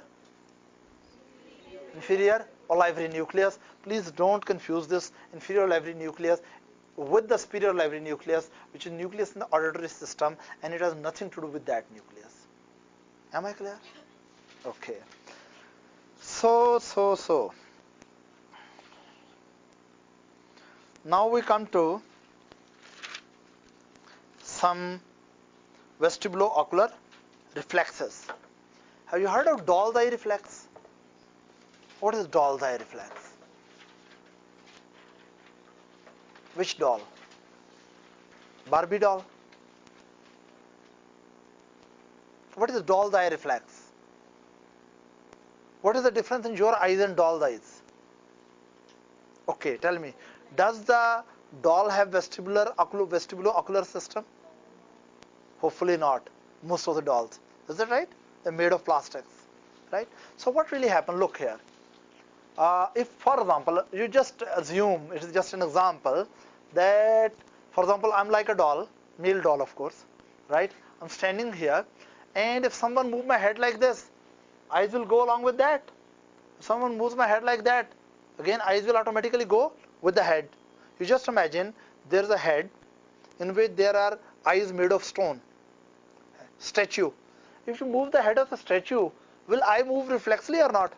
Eyeballs won't move, right? If you move it up, normal person, what happen in a living person who has intact vestibular apparatus, intact brainstem connection, intact third, fourth, sixth nuclei, intact extraocular muscle function, right? If he's moving this side, eyes will move on opposite side. If he's moving that side, eyes will reflexively move on that side. If he's moving up, eyes will move down. If he's moving down, eyes tend to move up, right? So it means in a normal person, doll's eye reflex is absent, right? In a normal person, your eyes are not behaving like doll's eyes, thank God. Is that right? What really happened, that if you have a plastic doll, as you move the head of the doll up, down, or tilt it right, left, or rotate it right, left, eyes will rotate along with the whole structure, head and neck. But in intact vestibulo-ocular system, fully functional vestibulo-ocular system, what really happens, look here, if I turn my head on the right side, what will happen? Right eye will go for adduction and left will go for abduction. And both will have a conjugate movement. Let's suppose these are eye of a person who has intact brainstem with vestibulo-ocular system. If head is moving to right side, eyes will move to the left. If head is moving to the left, eyes will move to the right. If head is moving up, eyes will move down. And if head is moving down, it will move up. So the purpose of all this reflex movement of the eyeball is so that you keep your gaze fixated on which originally it is. Am I clear? No problem up to this. Now, this thing has a very big clinical, you can say, importance. Right? What is the importance of this? Importance of this is that let's suppose if there is brain death. For example, there is a patient in your ward. Unfortunately, patient has brain death. It means that brain stem and its reflexes are not working, right? And you want to confirm the brain death. There are so many ways. One of the way is that when you hold the patient's head, suppose patient is lying like this. This is the head of the patient. You move it right or left, eyes will move along with that, right? So as you moving the position of the head, eyes will not have relative movement to the position of the head.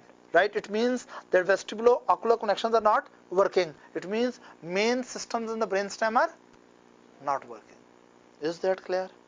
Any question up to this? Now one more thing. I want to talk about the nystagmus. What is nystagmus? Okay, there you can say these are simple tremors of eyeball, or you can say fine oscillatory movements of the eyeball, right? There are so many types of, you can say, nystagmus. Right now we'll talk about nystagmus system related with the vestibular system. Do you think physiological you can have nystagmus? Right, very good. For example, attention. For example, I'm moving in a car, in a motorway, and car is moving very rapidly, or you're moving in a train. Now, what really happens? For example, that there's a tree there, and I fixate my gaze on the tree. Now, as car is moving forward, actually tree is going backward. So my eyeballs will move backward until tree disappear from my visual field. As soon as it will disappear, my eyes will jump again rapidly forward, and then they will fixate at a new tree, and then that tree will move backward and eyes will swing backward.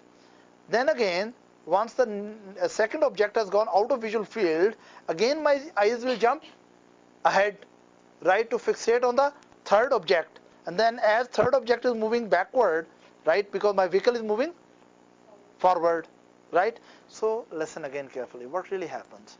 If you're looking someone's eyes, in someone's eyes, somehow you are making a recording, and that person is not aware of what you are doing, and person is just looking the scenery outside from the bus or from the train. Let me again repeat. For example, I'm sitting in the train, I'm looking out, I fixate on the object number 1. As train move forward, because vestibulocochlear system is in habit to swing the eyes to maintain the gaze. So my eyes will gradually move backward. When eyes will move gradually backward, as soon as the object will disappear from visual field, eyes will suddenly jump forward. Then they will have the second object of fixation.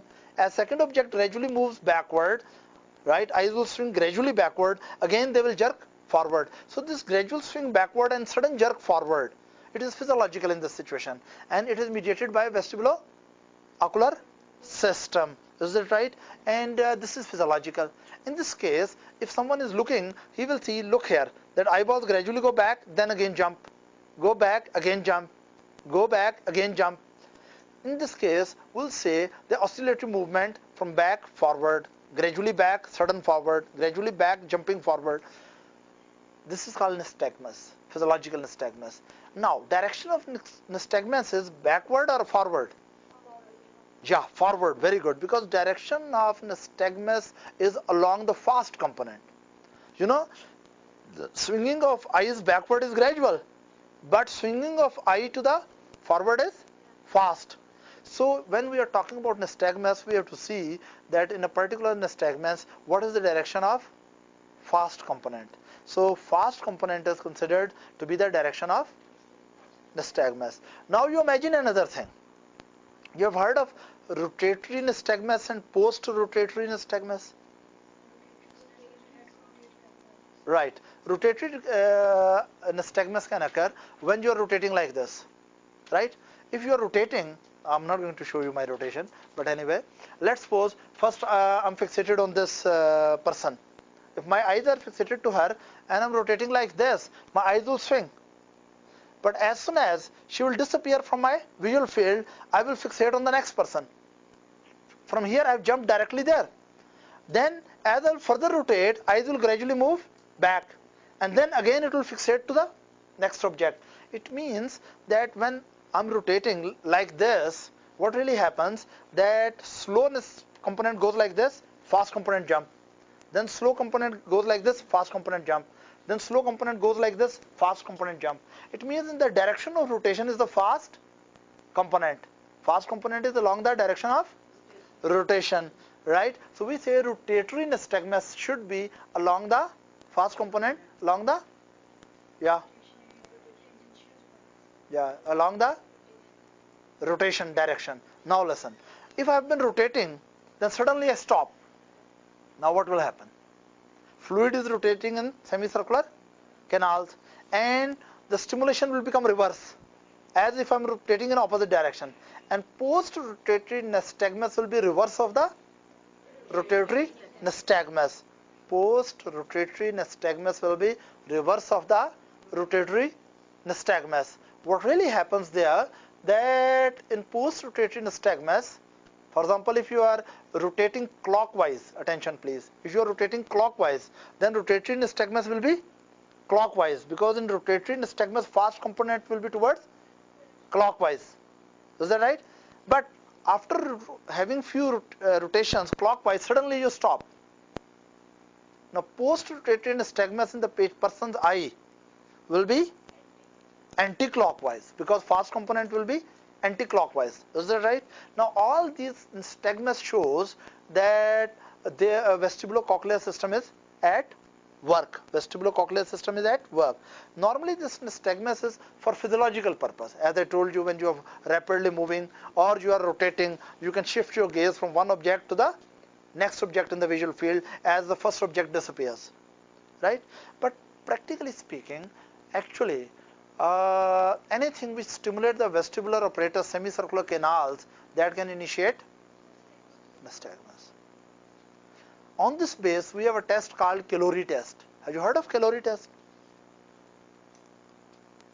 You have heard of it. What calorie test is doing, right? In the ear, what we put? Cold water or hot water? Both water simultaneously. Number one, you should not put the hot water. We don't want to burn it. It should be warm water at least, right? Actually, body temperature is usually 37 centigrade. So cold water should be about 7 centigrade, cooler than the body temperature, and warm water should be warmer than body temperature, about 7 centigrade up, right? Not more than that. Now what really happens? Look here. How we can do it? For example, I'm standing like this, and in this ear with a syringe, of course you must remove the needle. Of course you must remove the needle at least, right? You have cold water there, right?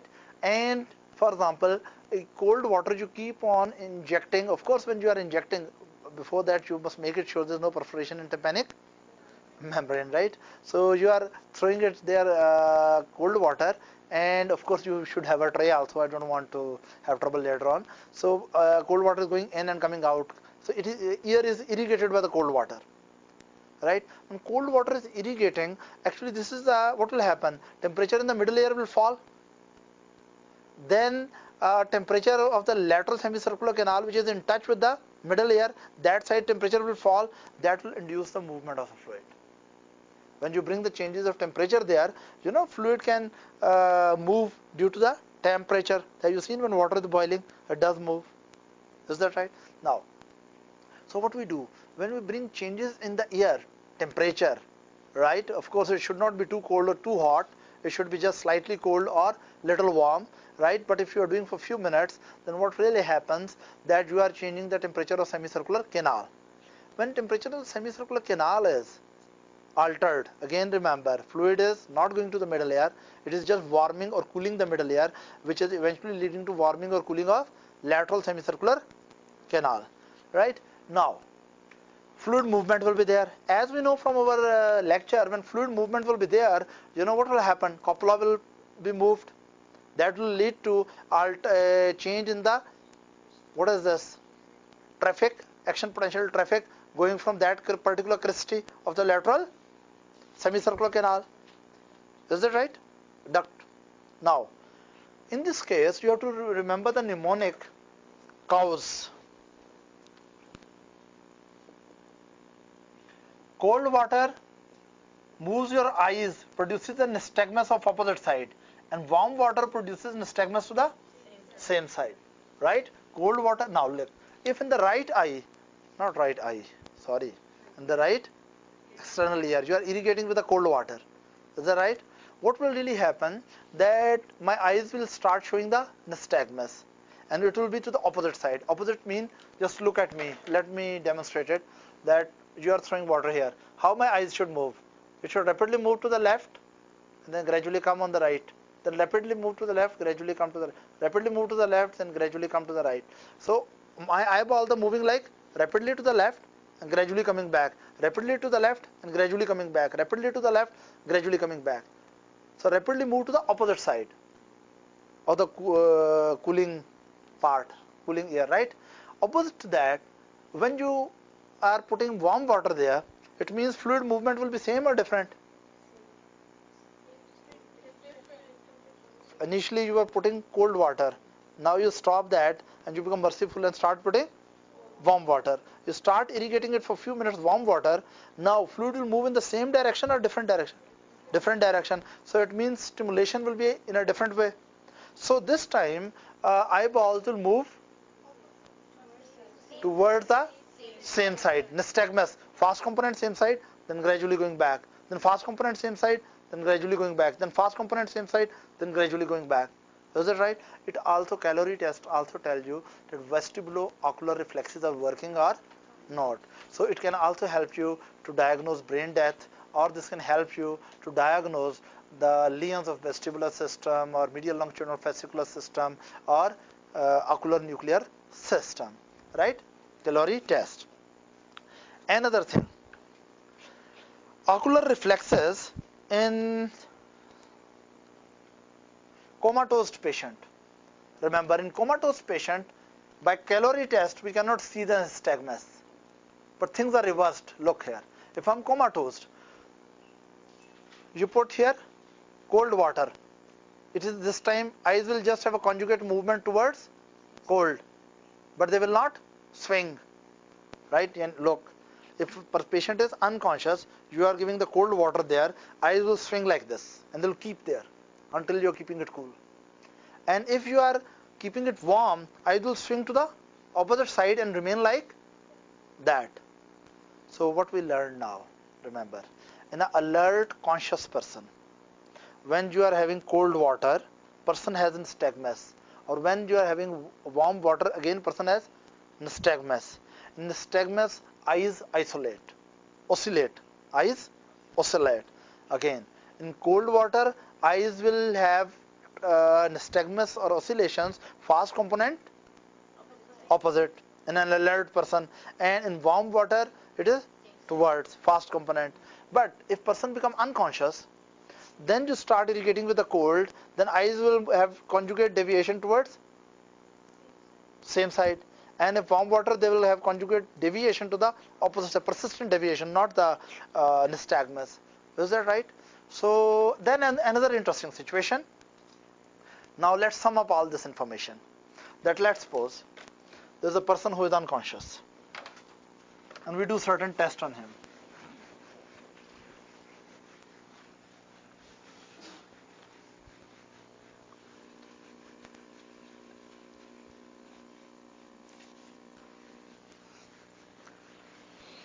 Now we are going to talk about, we are going to do two things. Doll's eye reflex as well as calorie test. You know that both tests are basically concerned with vestibulo-ocular reflexes. Is that right? Now, first we'll talk about that. Let's suppose Doll's head movement in a patient who has brain stem infarct. Now, this person head is rotated to this side, or this person head is rotated to this side. Now suppose here are the eyes. Now listen, if there is brainstem working well, right, when you will move the head on this side, eyeballs will come to this side, and when you will move the head to this side, eyes will swing to that side. Is that clear? This is the first thing, Doll's head reflexes. Now opposite to that, if you do the irrigation, now in the same patient, irrigation with the ear irrigation with the cold water or with the warm water. Let's suppose you do it with cold water, right? If you're doing with the cold water, it is again comatose patient. So will there be nystagmus? Answer is no. But you have to look towards cold. And if you are injecting warm water, then what will happen? Yes, he will look away from that side.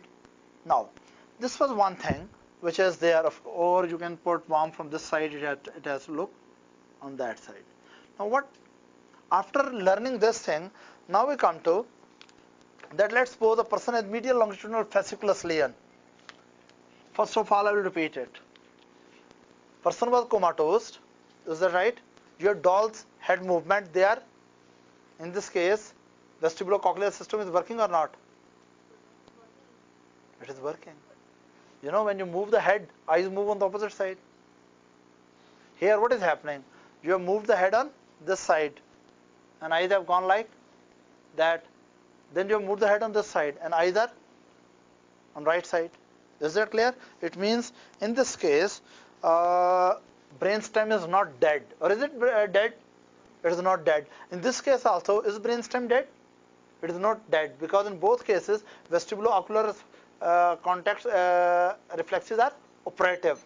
Now we come to, let's suppose someone has medial longitudinal fasciculus problem.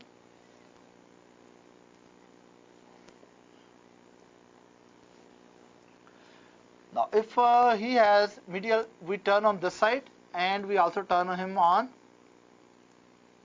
that side. Now when we turn on this side, normally what should happen? Both eyes should move. Yes, you have moved the head on the right side. This side moves, eyes should move in that direction. In this case, because medial longitudinal fasciculus is not working, so sixth nerve cannot be connected with, sixth nerve center cannot be connected with oculomotor, right? Because connection between the abducent and the oculomotor is lost. So when vestibular apparatus will stimulate the pontine conjugate movement center, then what really happens? Sixth nerve will work, but third nerve will not work. Now, when you're moving the head on this side, it has to move in this direction. This eyeball will move, but this will remain central. And when you move suddenly on this side, this eyeball will move, right, and this will remain central. When you have a situation like this, it means that eyes can abduct, but other eye does not adduct with that. It means connection between abducent and oculomotor is disconnected. Is that right? In the same way, when you put water here, cold water, in the same person who has lesion in medial longitudinal fasciculus, you are putting the cold water here, what will happen? This eye will move, but other will not. Why? Because other was supposed to adduct. Again, connection between the sixth and third is lost. So sixth will work, vestibular system will stimulate the sixth, and sixth is supposed to stimulate the third through medial longitudinal fasciculus. Medial longitudinal fasciculus is not working. So what really happens, that when you are giving cold, ideally both should move towards the cold in a comatose patient. But if comatose patient has lesion in the medial longitudinal fasciculus, then what will happen? One eye will abduct, but other will not adduct with it. And when you will stimulate, let's suppose on this side, you are giving again cold water on this side. Both eyes are supposed to swing on that side, but one eye will swing, but other will remain. Yani eye which is supposed to abduct will abduct, but eye which is supposed to adduct will fail to do that. Right? It means that here vestibulo-ocular reflexes are not working properly. Now we talk about low brainstem lesion. Again I will repeat, this was the patient with brainstem intact. He is comatose, but brainstem is intact. This was the patient with comatose patient with medial longitudinal fasciculus demyelination. Now we are talking about that person who has low brainstem lesion. Then what happened? Person who has low brainstem bilateral lesion. He is yet not dead, right? But what we really see in this particular case, now first you check the doll's eye reflex. You have to move the head on this side, and here we are moving on that side. Now look, when we move the head on this side, both eyes are supposed to move on opposite side. But as head is moving to this side, eyes also move with that. And when head is moving to that side, eyes again go with that. What does it mean? Vestibulo-ocular reflexes are not working. It means there's a big damage to brain stem. And vestibular stimulation we are giving by moving the head. But oculi are not responding to those vestibular stimuli. Oculi are not responding to those vestibular stimuli. Then you do the calorie test in the same patient. Brainstem is not working. You're putting cold water here. Will it move? When you give it cold water or warm water, you are stimulating vestibular apparatus. But because brainstem is dead, right, or there's a large infarct in lower brainstem, can vestibular stimulation coordinate with the ocular system? No. So when you are doing calorie test, will there be any movement of the eyeballs? No. So this tells there's a major problem with the brain stem, right? Is that clear? Let me recap all of this. Right? Let's recap for 1 minute. The whole purpose of learning this vestibular system was, one of the purpose was that you must have a clear idea about the vestibulo-ocular reflexes. Vestibulo-ocular reflexes. What we have learned already, physiologically speaking, when vestibular apparatus is stimulated, that will lead to conjugate movement of the eyes, so that visual field image remain stable on the retina. Is that right? If you move your head rightward, eyes should move conjugately leftward. If you move your head downward, eyes should reflexively move upward. Is that right? So and so forth. Is that clear? Now, normally, because as head and neck move, eyes move in opposite direction, this is considered that doll's eye reflex is negative. Because in dolls which are made of plastic or some other inanimate object, when you move the head of a doll, eyeballs move along with that. Now, of course, most of the dolls don't have vestibulo-ocular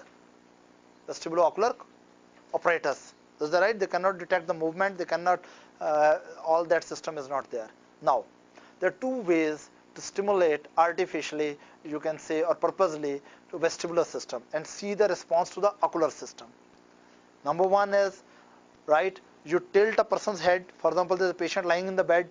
You tilt the head right or left and see what happens to eyeball. Or you give stimulation to vestibular system through temperature change by calorie test, cold water or warm water. First we talked about this thing, that in a person who is alert, not comatose. For example, you are talking about me, right? If I'm alert and I'm not comatose, of course, then if you move my head to the left side, my eyes will automatically swing to the right. If you move my head right, eyes will swing to the left. It means dull eye reflexes absent, number one.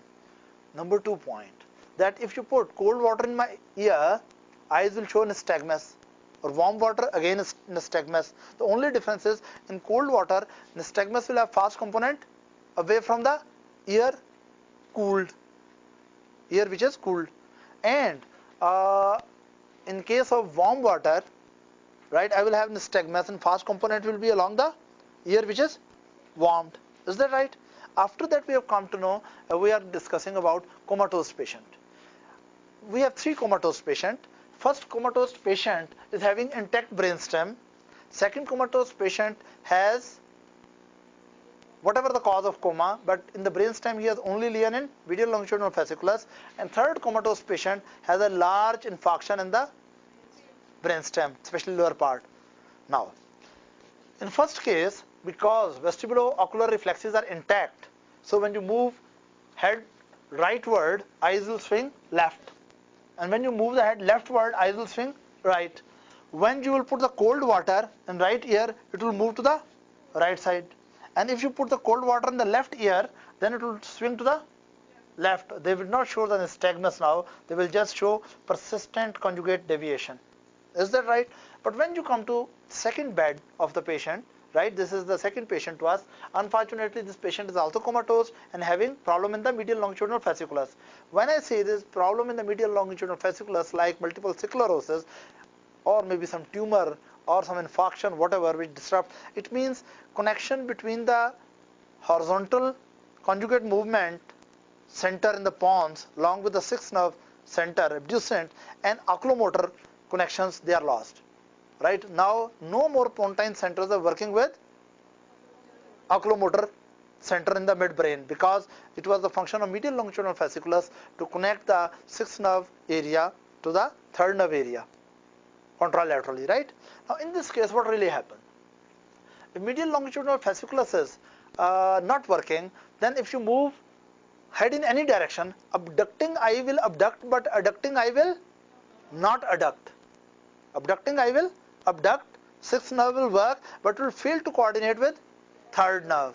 Right? So when you move the head on the right side, right, left eye will abduct, but right will fail to adduct.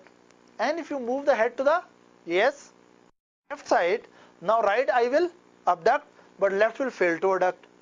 So mainly this thing is showing that this patient has pontine centers working well, but they are unable to coordinate which center with them? Mesencephalic, midbrain, oculomotor centers. Right? So ponto mesencephalic centers are dissociated. Right? Due to that reason, lateral rectus in one eye will work, but other eye will not have its medial rectus working. In the same patient, if you put the cold water in one ear, abducting eye will abduct, but adducting will fail, because abduction was a function of sixth nerve pontine function, but connection between the pons and the midbrain is lost. So adducting eye shows the function of midbrain. Now come here, again on the opposite ear. If both medial longitudinal fasciculus are sacrificed, then what happens? Then you stimulate, again abducting eye will abduct, but other eye will fail to adduct, because pontine centers are working, but they fail to coordinate with midbrain oculomotor centers. Now we come to a patient whose brain stem is fully damaged. It means pontine centers are not working. Even medial longitudinal fasciculus is not working. Even oculomotor centers are not working. So vestibular system is gone, right, as well as vestibular nuclear system is gone, and the connection with the ocular nuclei are also gone. There's no more control. In this case, when you move the head to the right side, eyes ball also go to the right. If you move the head to the left, eyeballs also go to the left. If you irrigate from any side in any cool or warm, do you think a vestibular stimulation will lead to ocular movement? Answer is no. Right? Now we'll talk about different clinical correlates with vestibular system, right? So let's talk about, first of all, vertigo.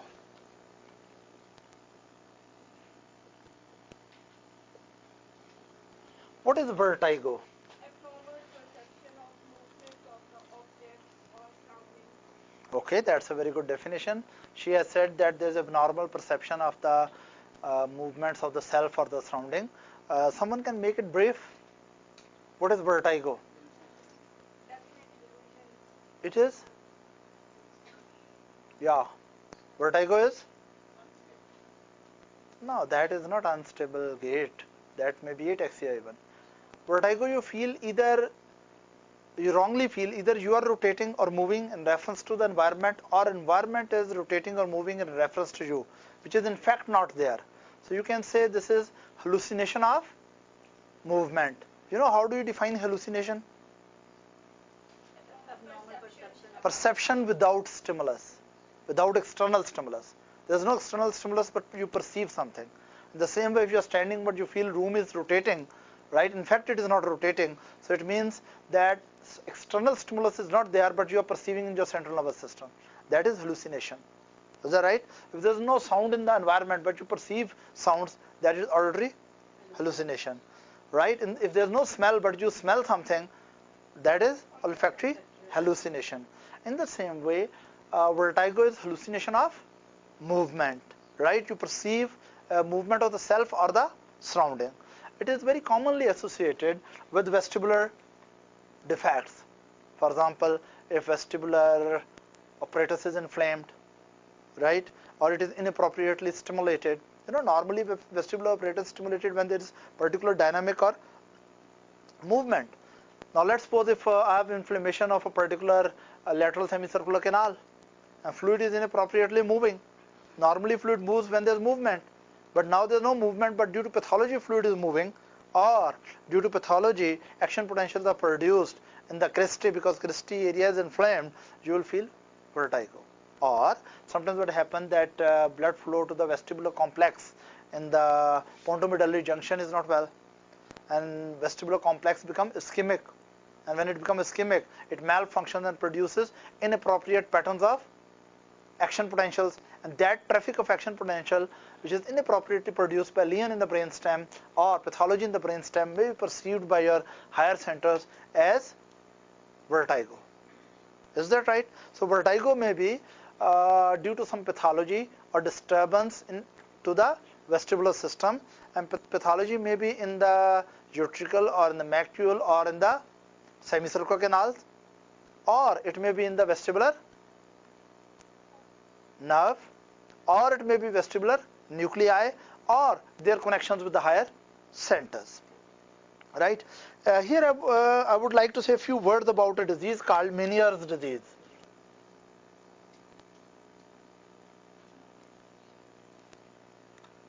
In this disease, there is increased pressure in the membranous labyrinth due to endolymph. Probably either there is over secretion of labyrinth, or there is under drainage of labyrinth endolymph. So what really happens if pressure in the endolymph pressure of the endolymph in the inner ear become very high, it will affect the cochlear duct, it will affect the maculae of the saccule and the utricle, it may affect the cristae of the semicircular ducts as well. So what will be the clinical features when pressure is raised in the inner ear membranous labyrinth? First of all, of course, there may be deafness, sensory neural deafness, or if there is overstimulation of some cochlear area. If understimulation, then it is deafness. If overstimulation, that may lead to tinnitus. Tinnitus means that it is you're ringing in the ear, or you're hearing something which is not there, and pathology is in the ear. Is that right? So what really happens? First of all, in Meniere's disease, what is the problem? Pressure is inappropriately high in the endolymph. Now, when endolymph produces dysfunction in the cochlear duct, underfunction of cochlear duct will produce sensory neural deafness, and over irritation of cochlear duct will lead to tinnitus. In the same way, when person will have disturbed function of vestibular apparatus, right, patient will develop vertigo. With vertigo, he will develop nausea, and with that, patient may develop even nystagmus, right, with feeling of fullness in the ears, right. Many patients develop nausea and vomiting because vertigo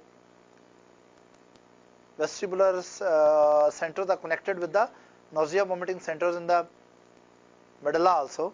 So when there is too much action potential in vestibular area, vestibular nuclei, these action potentials spill over to chemotrigger zone nearby, not exactly chemotrigger zone, near the chemotrigger zone there is another area which is concerned with the nausea and vomiting. Actually, nausea and vomiting can be due to chemotrigger zone stimulation, or it may be due to vestibular stimulation, or due to GIT irritation. Let me repeat it again. In Meniere's disease, what is the primary pathology? There is excessive pressure in the membranous labyrinth. Problem may be in the cochlear system or in the vestibular system. Dysfunction of cochlea, if underfunction, that may produce deafness, sensory neural deafness. Irritation will lead to tinnitus. Then vestibular dysfunction. If there is vestibular dysfunction, again, if there is irritation to the vestibular dysfunction, that will produce vertigo, and that vertigo is due to overstimulation of vestibular operation system and vestibular nuclear complex. And when vestibular nuclear complex are too much stimulated, lot of action potentials spill over to the medullary nausea vomiting centers, and that may induce nausea as well as even vomiting. Is that right? And patient may have with that feeling of fullness in the ears, and as there is inappropriate stimulation of the vestibular apparatus, that may lead to horizontal nystagmus as well. Is that right? Now we come to another thing that is called labyrinthitis. Inflammation of labyrinth.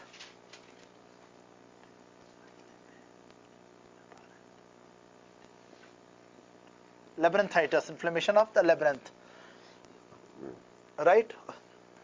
Now, it has signs and symptoms similar to Meniere's disease, right? When membranous labyrinth is inflamed. The difference in this is that it may be due to infectious causes, maybe some viral infection or some bacterial infection is producing labyrinthitis, or there may be some toxic cause. Either alcohol is taken too much, or quinine concentrates in the endolymph and irritates the function of the membranous labyrinth, or even salicylates, aspirin, in high toxic doses irritates the labyrinth, right? And that may lead to tinnitus and sensorineural deafness, and along with that vertigo, right? In the same way, quinine may produce features of synchronism in which there may be tinnitus and vertigo and other things, right? All these are due to problem in the membranous labyrinth, right? So Meniere's disease and labyrinthitis, they have similar clinical presentations. The difference is that Meniere's disease is not associated with infection and not associated with toxic drugs or toxic substances. It is some endogenous dysfunction in maintaining the pressure in the endolymph, right? And Meniere's disease is a recurrent problem usually. Then we come to another concept, that is benign positional vertigo. Have you heard of it? B-E-N-I-G-N, benign, yeah, positional vertigo. Benign positional vertigo. What is benign positional vertigo? In this person, okay, first you tell me, benign positional vertigo. I think many of you have heard of this situation. It is the most, you can say, it is the most common cause of recurrent vertigo. Someone who has recurrent vertigo again and again, the most probable cause may be benign positional vertigo. Why we call it positional vertigo? Because vertigo is precipitated by a particular position of the head. Is that right? Who will tell me what is benign positional vertigo? Yes. Anyone who has any idea? Please feel free to answer. What may happen? Maximum you will be wrong or right? Benign? It is not due to some infection, yes. No, there is vertigo, but what precipitates vertigo? Due to vertigo, person may fall down, right? But what precipitates vertigo? What is the underlying cause of vertigo?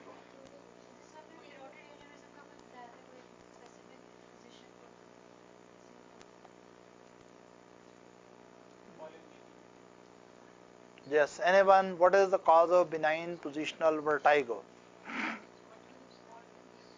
Yeah, actually, let me make a diagram for you. Here is your, okay, let me make it in other way. This is your vestibule, right? And here is your posterior semicircular.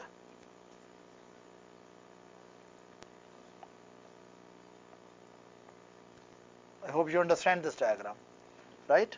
Already you know that there must be, what should be here? Utricle, and then in front of that there should be saccule. Is that right? And this is connected backward. What is this?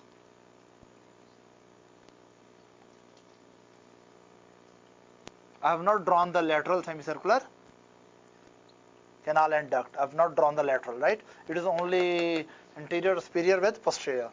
You know that there was otolith organ here, or you can say, what was this?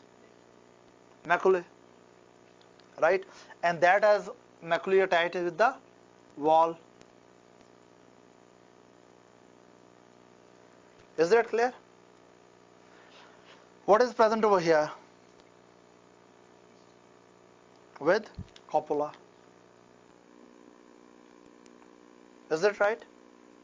Actually, in some people, this is dislocated from here.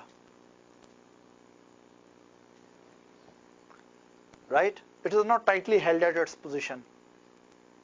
So when head goes into a particular position, it may dislodge and come into this area and keep on irritating it. And when it keep on irritating it, naturally it is giving false signal for some fluid movement. and central nervous system perceives as if there is some movement going on. So actually, why it is considered benign? Because it does not put any risk to the life. Is there any risk to the life? There is no. So it is benign problem. Because many vertigo problem may be serious. For example, if you have lateral medullary syndrome, and which lateral part of medulla is infarcted, or in case of schwannomas, these situations also produce vertigo, but these vertigos may be associated with very serious situation. In this case, vertigo is very common. Again and again, patient is feeling very incapacitated, but patient is not going to die with it. Is that right? So we call it benign vertigo in a particular position, right? Benign positional vertigo. What is the real problem? That dislocation of utricle macular otolith, right? Some people call it that there is caprolithiasis of posterior semicircular canal.